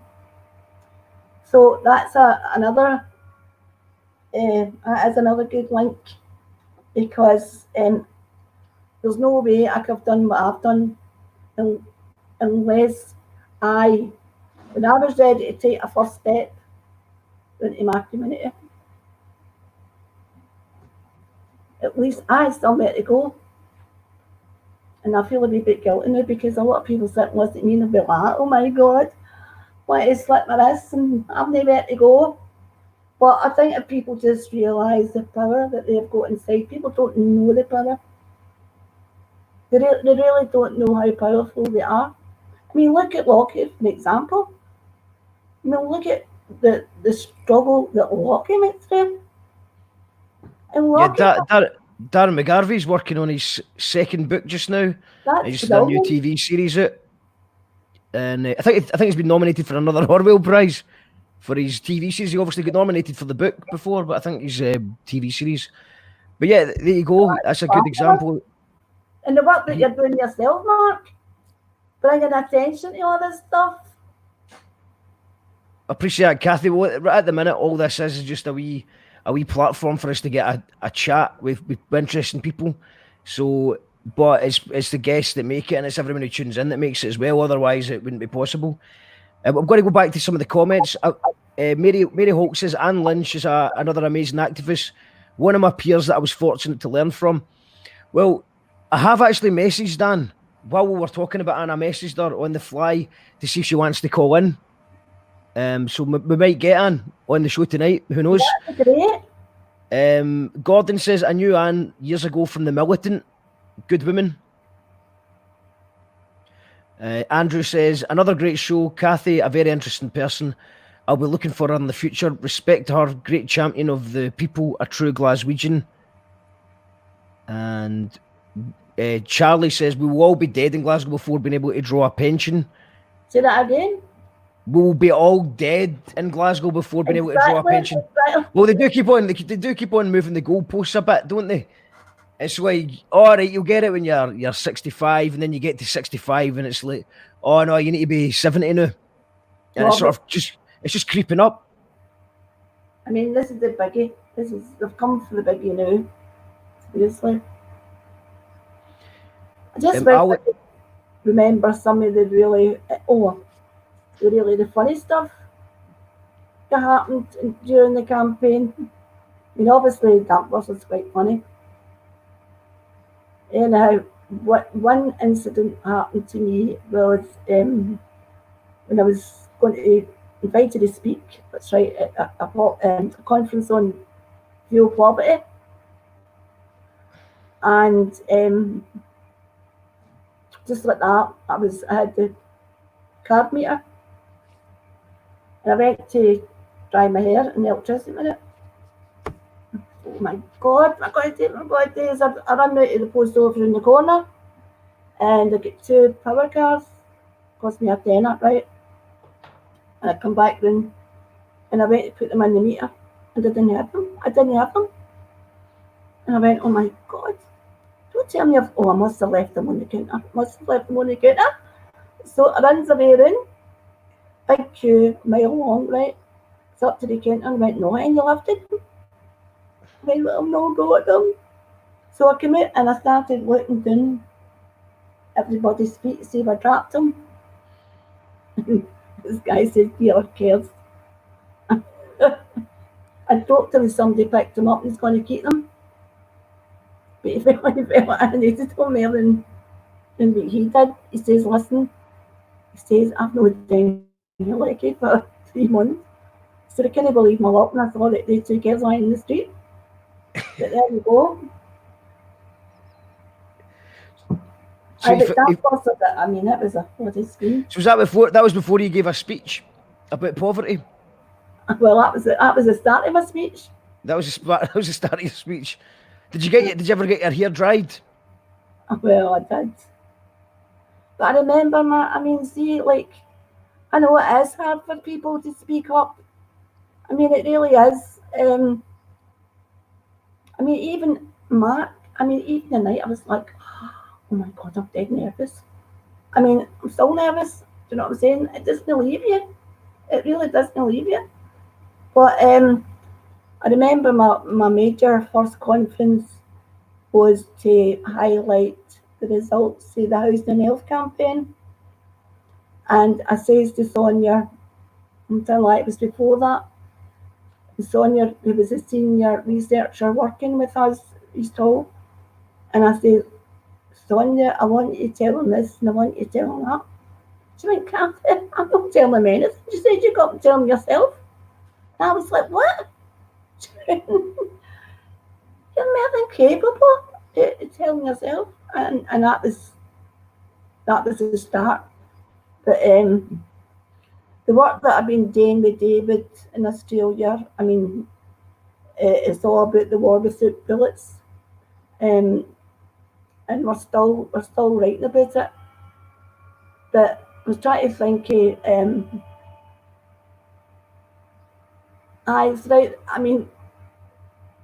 looking at damp busters, for example, right? See, my daddy, because he was a gunner during the war, right? He didn't have any patience for wains, right? And see, damp busters, there was 20 wains in it, right? They were all the fungi. So me and my neighbour next door, Marie, she was aspergillus and I was penicillin, and we were dressed up like fungus, right? And all the veins were dressed up as fungi. And in between shots, my dad was like, gotta get the veins out of here. There was times like that. But one of the times I was on stage, right? I was a nervous wreck. I swear to God. Yeah, I read in the Daily Record article you said that you used to get sick before you went on stage. Vomiting, diarrhea all the time. Seriously. But I In Damp Busters, I really didn't.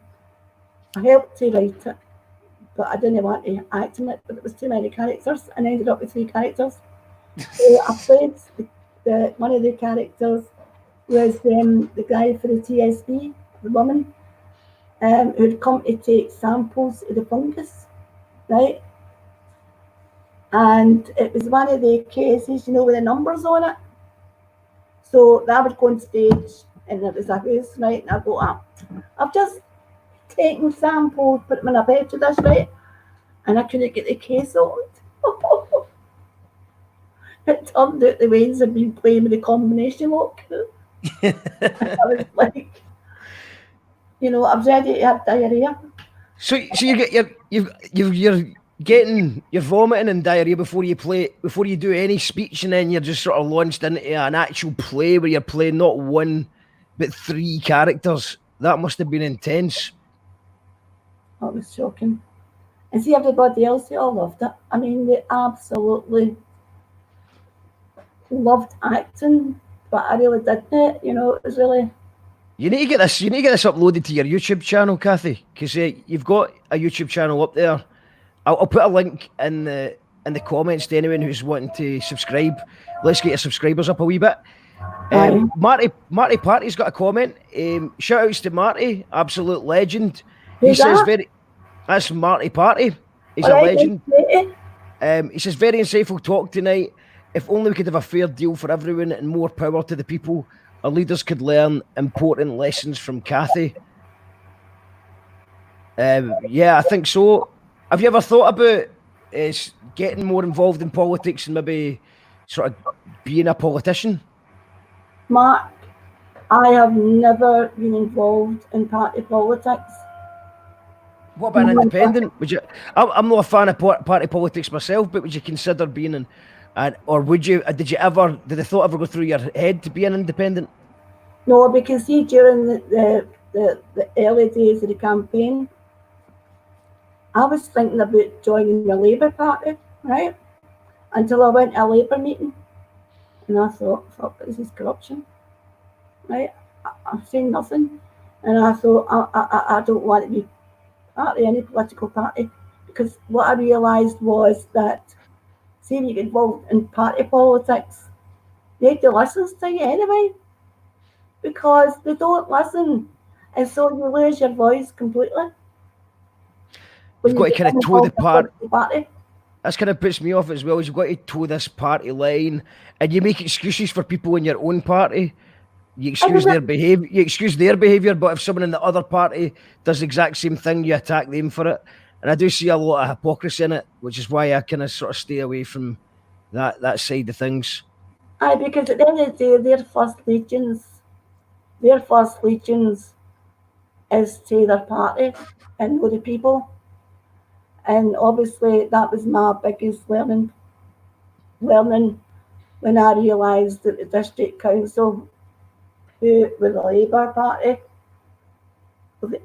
they saw us as the enemy. And that was and I thought, maybe I'll ever get involved in party politics. But no, I wouldn't, Mark. Mary Veronica's saying, what a fantastic interview. Thanks, Cathy. Oh, thanks, Cathy. Sharon Drysdale saying, shit times brings people together too. And that's a positive way to look at it, Sharon. Thanks for that. I mean, if we're going to sort of end this on a positive note, bringing the any memories of times that people did come together. Well, can I just say one thing that just came to my mind, Mark? Yeah, of course you can. Hundreds of things later on, right? But see, right, what night? It was 1995, 94. There was activists in Glasgow, right? And then there was what's it called? Scottish Environmental Forum. We had just completed the solar housing project, and they asked me to get involved and represent them at the United Nations. And so basically at the United Nations, it was like a 4 weeks, and they were updating. First of all, 1992, the people, the world got together at Rio de Janeiro, and what they created was a blueprint for sustainable development, and they called it Agenda 21. That was 1992. And then United Nations started creating conferences every year to update them. And so I was asked to represent the Environmental Forum, Scottish Environmental Health Forum. And I cut a long story short, Mark. I spent 4 weeks. Oh, and see, when I got there, people asked me to take responsibility for updating health and human settlements. I mean, I'd never really read an academic thing in my life, but I'd done it. And basically, my job there, because they trusted me, was to go around all the different people, community activists, and get their opinions and what would you like to change in that, what's this, that, that kind of stuff, right? And then the world leaders come at the end, right? So in between us, you've got NGOs like Oxford and all these different kind of things. Anyhow, one of the activists come up to me and she says to me, "Cathy, you never guess what's happened." I was like, "What is it?" She went, "Do you know your environmental health minister? It's just rubber stamped all the agreements, not the ones that you were working on, but the official ones." And I went, "You're having a laugh?" I'm like, "No, I'm not." And so there was everything, if you go to conferences, you've heard the caucuses, right? So there was like British caucus. And I marched right in there and I was like, "Excuse me a wee minute. Do you all think that this is a public relations exercise?" And there was total silence. And I said to them, "Do you really realise what you have just done? Do you know the implications of what you have just done? Do you know how many people is going to die because of what you have just done?" And they were just shocked, right? And I walked out in disgust. And the next thing, top civil servant come running after me, and he says, "Kathie Mccormack, don't you ever do that again." I went, "Do what?" "Don't you ever embarrass the British government." He says, "You just tell me what you want and I'll get it delivered." So that was a shocker, Mark. That was an absolute shock. A shocker. You know, we're taking these things serious and they couldn't give it. So that's what I've got about everybody who's got that potential. So you're just in there. So what was the experience? Does that kind of sum up your experience with the United Nations? Or was... Oh no. Basically, what was your all round experience working with the United Nations? Going from Easterhouse to the United Nations? oh Mark, it was just, I mean, I can't describe it really, because we were stuck in a flat, you know, and it was just like in the United Nations, you were getting into tunnels all the time and trying to catch up with people and that kind of stuff. But I really did. I was actually, see the Soul Housing Project, and we had allies in the district council, and we made a 5-minute film about the project, and so they'd asked me to show it at the United Nations, and obviously because it was the first tenant side thing, so that was really very inspiring for people. But it was just a sense of getting, this is how it works. This is how these people, and I swear, Mark, see the people who were sitting in that caucus, they had second thoughts about what they were actually doing, and started to think, really think, my God, they were just like, it was a PR exercise for them. And they started to think about how they could use their power to make change instead of destruction. And that's back to the United Nations. And you just so when you actually shouted out to the United Nations that your decisions are just going to kill people, and obviously you've not minced your words there. You've not talked in politician speak. You've just spelled out exactly what's going to happen. What was the general feeling of the room when you did that? Well, I told you they were in complete shock and total silence.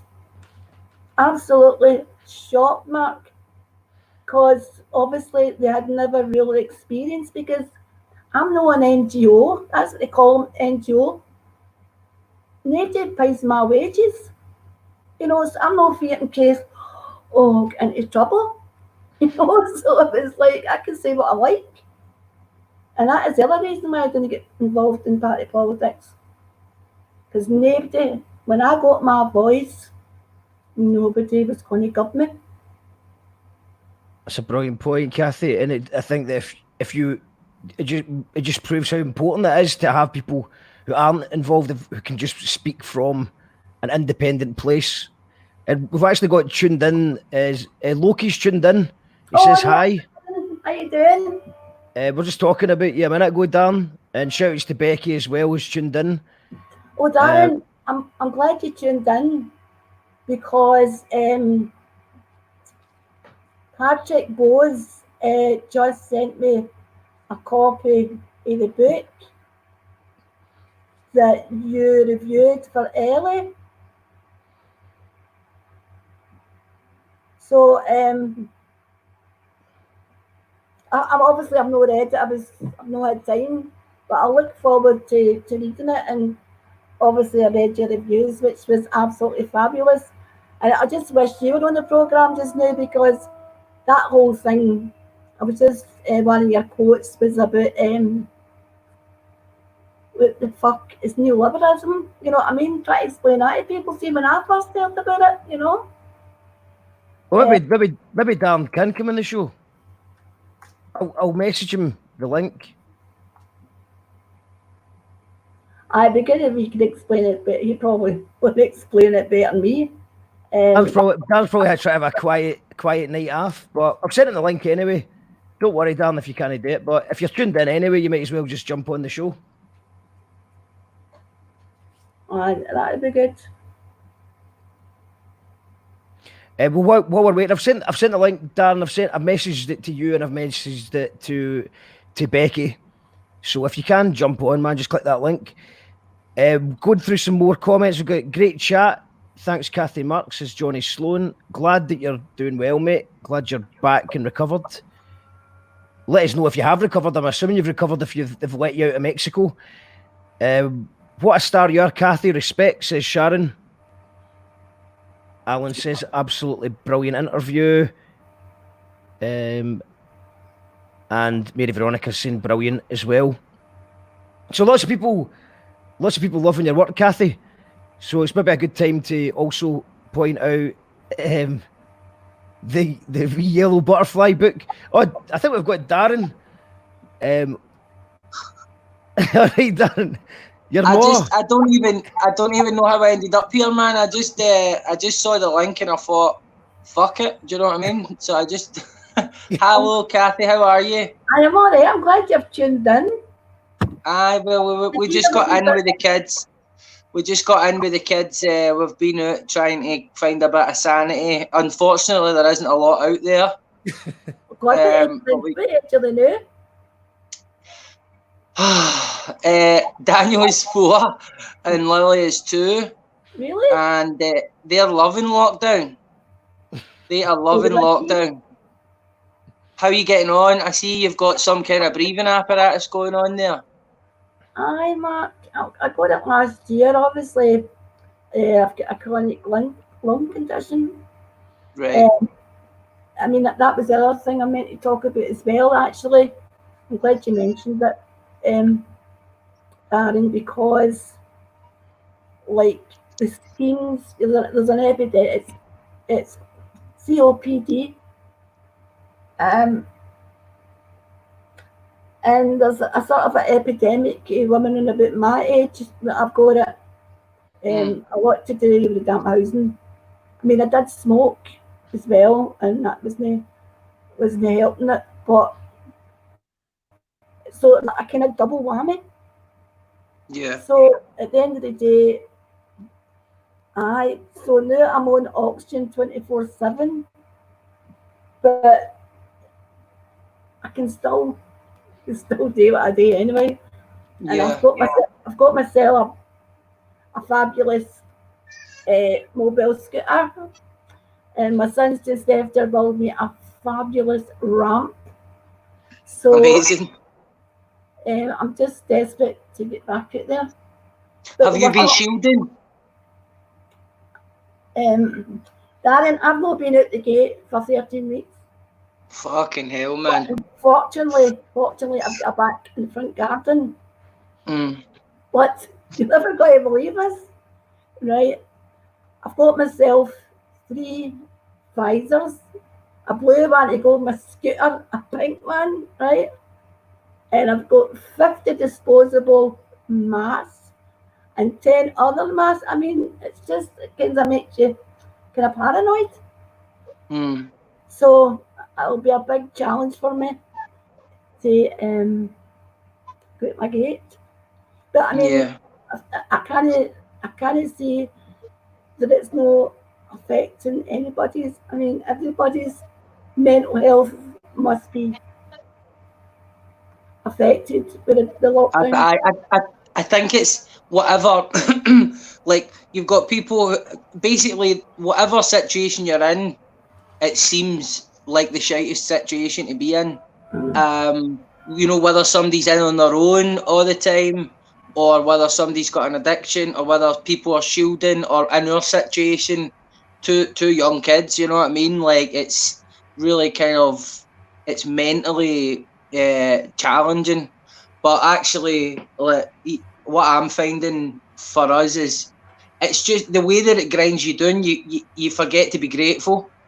And when you've not got the gratitude, it's harder to access all the other emotions that lead to you feeling a bit more pleasant, you know. But we've got more reasons to be grateful than most people. But even we are, the day it was all one word answers, do you know what I mean? Like, it's just like nappy, do you know what I mean? Hello? The books. I heard you got a wee breakthrough with the book though, Darren. The second book. I started going through old. I've written about 3 different drafts or attempts at 3 different drafts. So a lot of my stuff has been rewritten or copied and pasted into different chapters, and it's a bit unwieldy and messy. And because I've not really had that kind of unifying theme, it's difficult to find the focus. And then because the last couple of years politically have been so kind of momentous with Brexit and the COVID thing now, it makes all your material redundant, you know what I mean? So, but suddenly when I was going through this stuff, what's that? But does it? I'm saying. Well, it doesn't make it redundant. It just needs to be recontextualized. Do you know what I mean? So, like, there's different emphasis that you're trying to tease out. But then it just hit me that the theme was social distance. You know, proximity, how far we are from each other's experiences, depending on where we begin on the kind of income, social spectrum, and how that kind of that's got echoes of the current coronavirus thing, where we're all being told to stay 2 meters away from each other, and the economy's all shut down, and this is exposing a lot of the things that many of us have been saying about the true nature of our society for a long time. So it kind of hit me, proximity And then we were in the car the other day, and we were a bit too close to another car. And Becky turned around and says to me, "Wait, am I going to hit that car?" And then I went like, "Proximity warning. That's it. That's the title." And so then so then the title came into my head. Your trigger warning, and yeah. Aye. So it was like it was nice though, because I remember that happening with the first book. But I'm nearly 2 years into this one, and I hadn't had an epiphany like that, and I was starting to get concerned. So it's worked out okay, and I'm just I've got till October. They gave me a new deadline, so if I want it out next year, I need to turn it in by October, and then if I don't turn it in by then, it'll probably be 2022. But I really just want to get it to fuck, you know what I mean? Like, to be honest. Did you know Dan's got a book come out this month or no? Dan Glass. Oh fuck! I've got an email for him, I think, actually, about his book. Aye. Oh, honestly, man, I'll need to go back in. I think he sent me a PDF of the book to read. So I'll check it out. But I'm looking forward to it, man. He's got a lot to say. I was up the other night, and this is the other thing: people come to visit you, and you're like, "Oh, I can't come to you. Stay back," and you know it's mental. Where are you living? Where are you again? East House. I'm still in the same flat, Darren. Oh, right, okay. I'm still in the same flat. Give us a shout, we'll come up on a nice day and you can let our Waynes annoy you for 20 minutes. In the garden. Ah, exactly. I know it's listen, I better jump off because before you do the question that we had for you was the neoliberal thing. If you could quickly do that, Dan, before you go. So what was the question again, Cathy? No, I was plugging Kellyanne Mendoza's book about austerity. Yeah. The demolition of the welfare state. And obviously she talks about neoliberalism, I can't even pronounce it. Yeah. But you were quoting that in Ellie's book. Yeah. What the fuck is neoliberalism? Oh, right. Well, it's become a bit of a term that's quite loaded depending on who you speak to. So sometimes it's used to describe kind of centrism, you know, like Tony Blair, Maggie Thatcher type of socio-economic policies. Or sometimes lefties use it to describe basically the whole nature of our society, of offering up public space and human beings up to private businesses. And my kind of idea of neoliberalism is when we made the shift through Margaret Thatcher, Ronald Reagan, when everything became free market. So there was no longer really kind of any area where the free market or private money wasn't allowed to get its tentacles into, and that's including how we run our councils and how we deal with our private land, how we deal with public spaces and public land, and so really that's been the shift. And I think it was kind of based on the theory that if you just open everything up to business and then people become wealthy, the money will trickle down and the rich people will pay a lot of tax and everything will be efficient. And it's not really worked out like that. Do you know what I mean? So that's my kind of. I don't use the term neoliberalism much because it's just everybody projects a different thing onto it. But as a technical economic term, it is absolutely correct. You know, it's just that it's got a lot of baggage. You know, it's kind of like talking about Tony Blair or something. Like everybody's got a strong opinion on it, and everybody's opinion is, you know, one extreme to the next. So like I just talk about the effects of it. I don't really use the name neoliberalism. But listen, Cathy, it's lovely to see you. Mark, it's lovely to see you as well. Cathy, give us a shout, drop me a message. We'll come and see you when the weather's a bit better. And catch up with you and see you all later on, right? Got to go and do nice bedtime. One, Dan. Bye. Okay. Take it easy. Bye. Oh, that was great. Getting lost. Dan McGarvey, hi. When's that? Shouts to Dan and Becky for giving us a wee call there. Listen, Mark, can I go and get that book and plug it for? Yes, you can. Well, what I'm going to do is I'm going to share one more of your speeches anyway. It's called How Change Happens. It's just a short one. It's just a 3-minute speech, so that'll give you time to get that the the book. one in Edinburgh? I don't know. I'll bring it up and you can tell me. The one in Edinburgh. Oh no, Mark. Redefining Prosperity, 2009. How can we achieve change? I made a book in that one, but probably you'll not notice that. Right, That one. That book. Right, okay, well, I'm going to get that book. go and get the book, Cathy. And you're tuned in to You Call That Radio. We still have a little bit more to chat about. We've got Cathy. If you've got any questions for Cathy, now's the time. Just leave us a question in the comments. And this is just a very brief interview that Cathy did in 2009. Started away back in 1982. I think that's just when CAP was born, is that right? Yeah. And I remember going to meetings about health and poverty, blah, blah, blah. But at that particular time, people in the working class communities in Glasgow, the mortality rate, the differential in life expectancy was 10 years. And after all these years, last year a report for the World Health Organisation revealed that in the East End of Glasgow, that life expectancy gap has now 28 years between the middle class and lower class areas. And men in the West End of Glasgow have got the same mortality rate as men in the slums in India.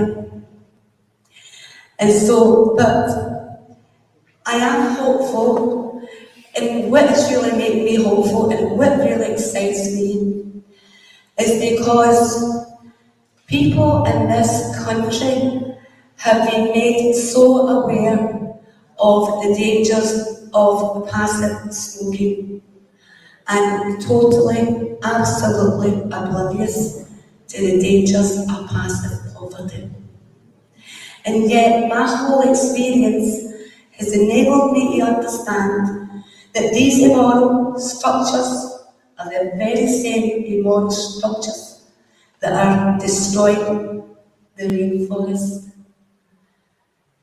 Poverty is not just killing people in my community. For me, people need to be able to understand the connections. Just like nobody would help us because they were that person, because it doesn't affect me. But once we started to make the connections with the environment, everybody became concerned. And I know it's dead sad and it's dead selfish, but see, at the end of the day, I think we actually live in quite a very selfish culture. But unless people sort of make the comparisons, then I don't think that they'll be motivated. And just quickly, I have met a wonderful team of young anti-climate change activists.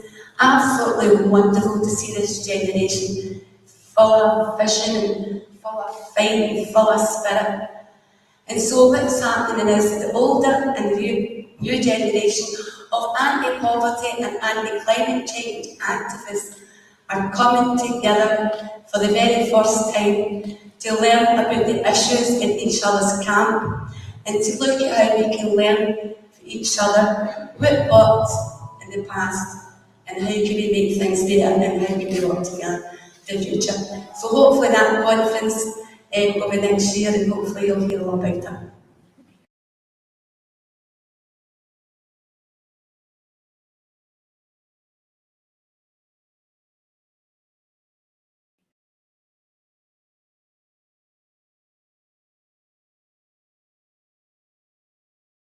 I got you.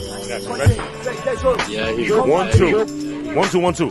Yo, this is Charlie Tuna from Jurassic 5 live and direct here in Glasgow, Scotland, and you call that radio? Upon you, we are here to tell the people that we hear you. One God will not allow us and people of conscience to lose our morale. We see the crimes of this government, how they support every dictator and criminal on this earth. Sometimes you can feel down. Sometimes you're Good evening. I should call that radio. It's Thursday night. We have an absolute legend on the show, Kathie Mccormack. Bringing her back on in a little second. So if you've got any questions for Cathy, just ask them in the comments and we'll read them out. Just a wee shout out for next week's shows. We have... That was out of date. On Tuesday, we've got Abdominal, Canadian hip-hop legend. His show was supposed to be on Tuesday, but we postponed it out of respect for the Show Must Be Paused campaign. So it's now been postponed to this Tuesday, the 9th of June. That's Abdominal.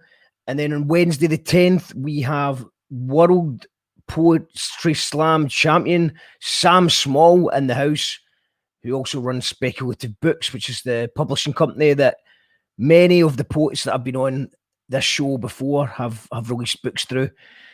And then on Thursday, we've got legendary producers and DJs Capital 1212 from Edinburgh. Edinburgh? I think it's East Coast anyway. So it's a pleasure to have the guys on as well. And and shout outs to the new Patreons. That's Serena, Bob, Rosemary, Roberta, Kale, and Gordon. We're up to 147 Patreons now, which is amazing.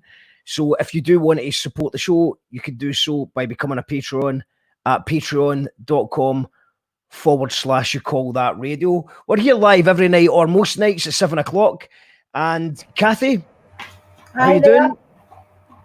So we just watched a little speech there for 2009 you did. Right, okay. Mark, I found that book that I just got today. Oh, brilliant. Okay, can we see it? The one that Lockie's did a lot on. I'm in it as well, actually, but it's called The Glasgow Effect. Yes, The Glasgow Effect. Ellen Harrison. There was. I remember the controversy when the book was first launched, and shouts to Ellie. She dealt with a lot of criticism at the time, so I'd be interested in reading that myself. So I get just quickly, Mark. People might understand what the Glasgow Effect is, but obviously when it all started with Thatcher and Reagan, the working class communities were absolutely devastated. However, Glasgow, the deprivation, the ill health was worse than other working class communities, and that's what they've been trying to sort of work out what the Glasgow Effect is. How come the people in Glasgow are worse off, I'm talking about health-wise, than people in other working class communities in England? But my understanding for me was that Glasgow, the people who live in Glasgow have been hit. Well, people in Scotland, let's not kid, with a treble whammy, because we've been won with a district council, Labour Party, who created the housing schemes, and the activists in Easterhouse, it took them 20 years to get a shopping centre, and they actually called it the township. So, and then Thatcher, we had the Thatcher years, with all the factories we shut down, people forced to live on a gyro. And then we had the war without bullets. I mean, the real war without bullets. And so it's quite amazing how a lot of people in Glasgow have actually survived. But we have actually went through it. But absolutely shocking as well. And so, Mark, I've just had a wee idea. I'm not looking for any payment for my books. But if you can find a way to collect some, Mark. Yeah. And you can get them away and raffle them. That'd be brilliant. Well, we do a big raffle every month for whatever, you know. Yeah, no, I think that'd be brilliant. We'll figure out a way then to safely socially distance. Maybe you could just leave them outside your house and we'll collect them or something. So I'm going to try and find a way to get some of them back onto Amazon, because I know the book Mark is on the recommended reading list for universities and colleges. Yeah. So that's going to be a sort of a, well, disappointing, because anybody that's involved or learning or training in community development, and that is the reason why the sort of a book is relevant. Yeah, Because definitely get it back for the out there, because students. people that don't know what they're talking about are being advised to read your book, and they're going to learn something from it. So make sure it's on there.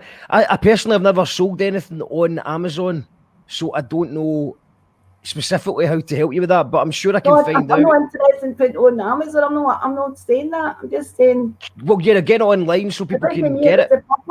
my publisher is retired, and he gave me some of the books that were left over. So that's what I'm saying. So We need to figure out how to get it back online so people can buy it. There's other shops you could do. I'll talk to you offline about this, Cathy. But there's definitely options so that people can buy it, because it's already there. People are already recommending it, and people need to read your story. I mean, how long did that take you to write that? I started writing it. March, when I come back from Nicaragua. But to be honest, the book became too big for me. And that's one thing that I'd love to say to everybody who is listening in. Always keep a diary. Always keep a diary. Every single day, even if nothing happens, write something down, or where you've been, who you've spoken to. Because everybody has got a book in them. And that is the reason why my book is so detailed. Because I've always kept a diary. So the book was too big for me. I mean, it started off as a story and it ended up, not just a local story, but it's actually a global story. And so at the end of the day, I said to my publisher, I need help with this. And so he asked Marion Pallister to work with me, because I could have never done all that myself. So So don't be afraid to ask for help either, which I think is an important lesson that we could all. Obviously, Stephen, I couldn't believe it, because if anybody goes into my blog, it will see all the articles. I started writing articles. My first article I ever wrote was in 1986, and that was a letter to God. I don't know how I'm going to post this letter to you. I used to go to your house every Sunday, but you never seem to be in. You changed your new address. And then it starts to explain the what it's happening, the schemes, and all that kind of stuff. So they're all on my blog, and I'll let you know when it's back. It's up and running just now. It's just now being sort of updated. I'm just sharing a link to your YouTube page as well to get the subscribers up there. So you'll find two of the videos that we shared earlier on tonight is on Cathy's YouTube page. To see if you type in all that stuff in, and you'll find it in the comments on Twitch, on YouTube, and on Facebook. But if you're on YouTube, click that link and give Cathy a subscribe on that. Got some more comments coming in. Susan says, Cathy, the fight goes on. It's a long road, but we won't give up ever. That's wonderful. I mean, they can't get up. They just can't get up. So that's good. I just hope, that people's been inspired and not depressed. Not at all, not at all. Alan says, I celebrated for a week when Thatcher died. James Owen says, what a fantastic lady. I agree with everything she says. Hi from Springburn. Thanks, Cathy. Hi there, James. Hi, James. Mary says, educated on passive smoking, ignorant on passive poverty. Still that challenge today. What an amazing listen. Never a moment of it was anything other than inspiring. Cathy. So there's the answer to your question there, Cathy. Thanks, Mary. Great show tonight. Take care, Cathy, says Charlie. Oh, thanks, Charlie. Still capitalism. I think that was when we were talking about neoliberalism. Neoliberalism, yeah. And that was at the same time when Darren came on. Becky says that Loki's a Soros plant. So amazing. And any more comments? Yep, we've got Sharon as well says, "Oh no, you've so inspired me, Cathy. I could greet. What a fucking woman." So that's nice. Loads of people enjoying it, Cathy. I would recommend everyone we'll try and figure out a way, and we'll definitely have a raffle of Cathy's book. And let me know if you would like a copy, and we'll try and arrange it somehow. I'll post them out to you. We can maybe do something like that. Make sure you check out Cathy's blog. I'll put that one more time as well. And can we end it on a positive spin? A bit of hope. And this is it. Cathy's blog is here. And yeah, so Cathy, anything optimistic or positive we can end this conversation in? Well, I'm very, very optimistic because lots of people, obviously because of the virus, I mean, it's took a virus to bite capitalism on the earth and show it for what it is. However, I just feel so happy now that people are starting to realise that they've been conned, and people are waking up. And see, once you see the light, you can never switch it back off again. Once people see the light, that's it. That's the start of their journey, Mark. And millions of people are seeing that light. For the first time. That's amazing, Cathy. Thank you so much. It's been an honour to chat to you tonight. Thanks, Mark. It's really nice. We'll definitely get you on the show again, Cathy, because I think that there's loads. Maybe what I'll do is I'll have a read of the book and then get you back on once I've read the book. I think that'd be amazing. So thank you so much, Cathy. Thanks to everyone who's tuned in to the show tonight. And thanks everybody for your support. Yep. I really appreciate it. Well, we really appreciate you, Cathy. Thanks so much for tonight, and thanks for all the work you've done over the years. It's truly inspiring to see, and hopefully everyone's just as inspired as I am. So, that was You Call That Radio. I think we're having a couple of days off, and we'll be back. I think we're back on Monday. I think we're having the weekend off, but we'll definitely be back on Tuesday for Abdominal live from Toronto. Wednesday we've got Sam Small, and on Thursday we've got Capital 1212. So some brilliant stuff coming up. If you want to support the show, you can do so by going to patreon.com/You Call That Radio. You also get put into the monthly raffle as well. So, Mark, yep. Well, just before we finish, I just want people to know that all the stuff that I'm talking about is stuff that's happening, and unless we understand it, then we can't do anything about it. However, there's lots of work going on and looking about the kind of society we want to create, a kind of Scotland. So there's people all out there involved, and once this is over, we're not going back down that road. We're going to make change. And one of the collective people, it's called I've got together, and it's Calm and Real, and they're doing some brilliant stuff on a future Scotland that most people want to live in, would like to live in, put it that way. So it's not all bad. It's just that people need to understand what's going on before they can actually change things. That's amazing, Cathy. Thank you so much. Right, okay, Mark. All right, take care, Cathy. See you later. Bye. Is that you, Daniel? Are you before me?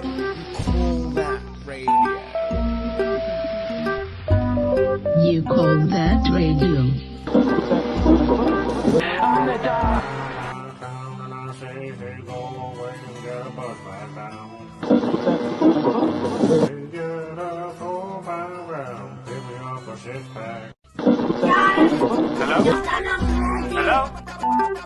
Hello? Hello? Yes, this is Dog.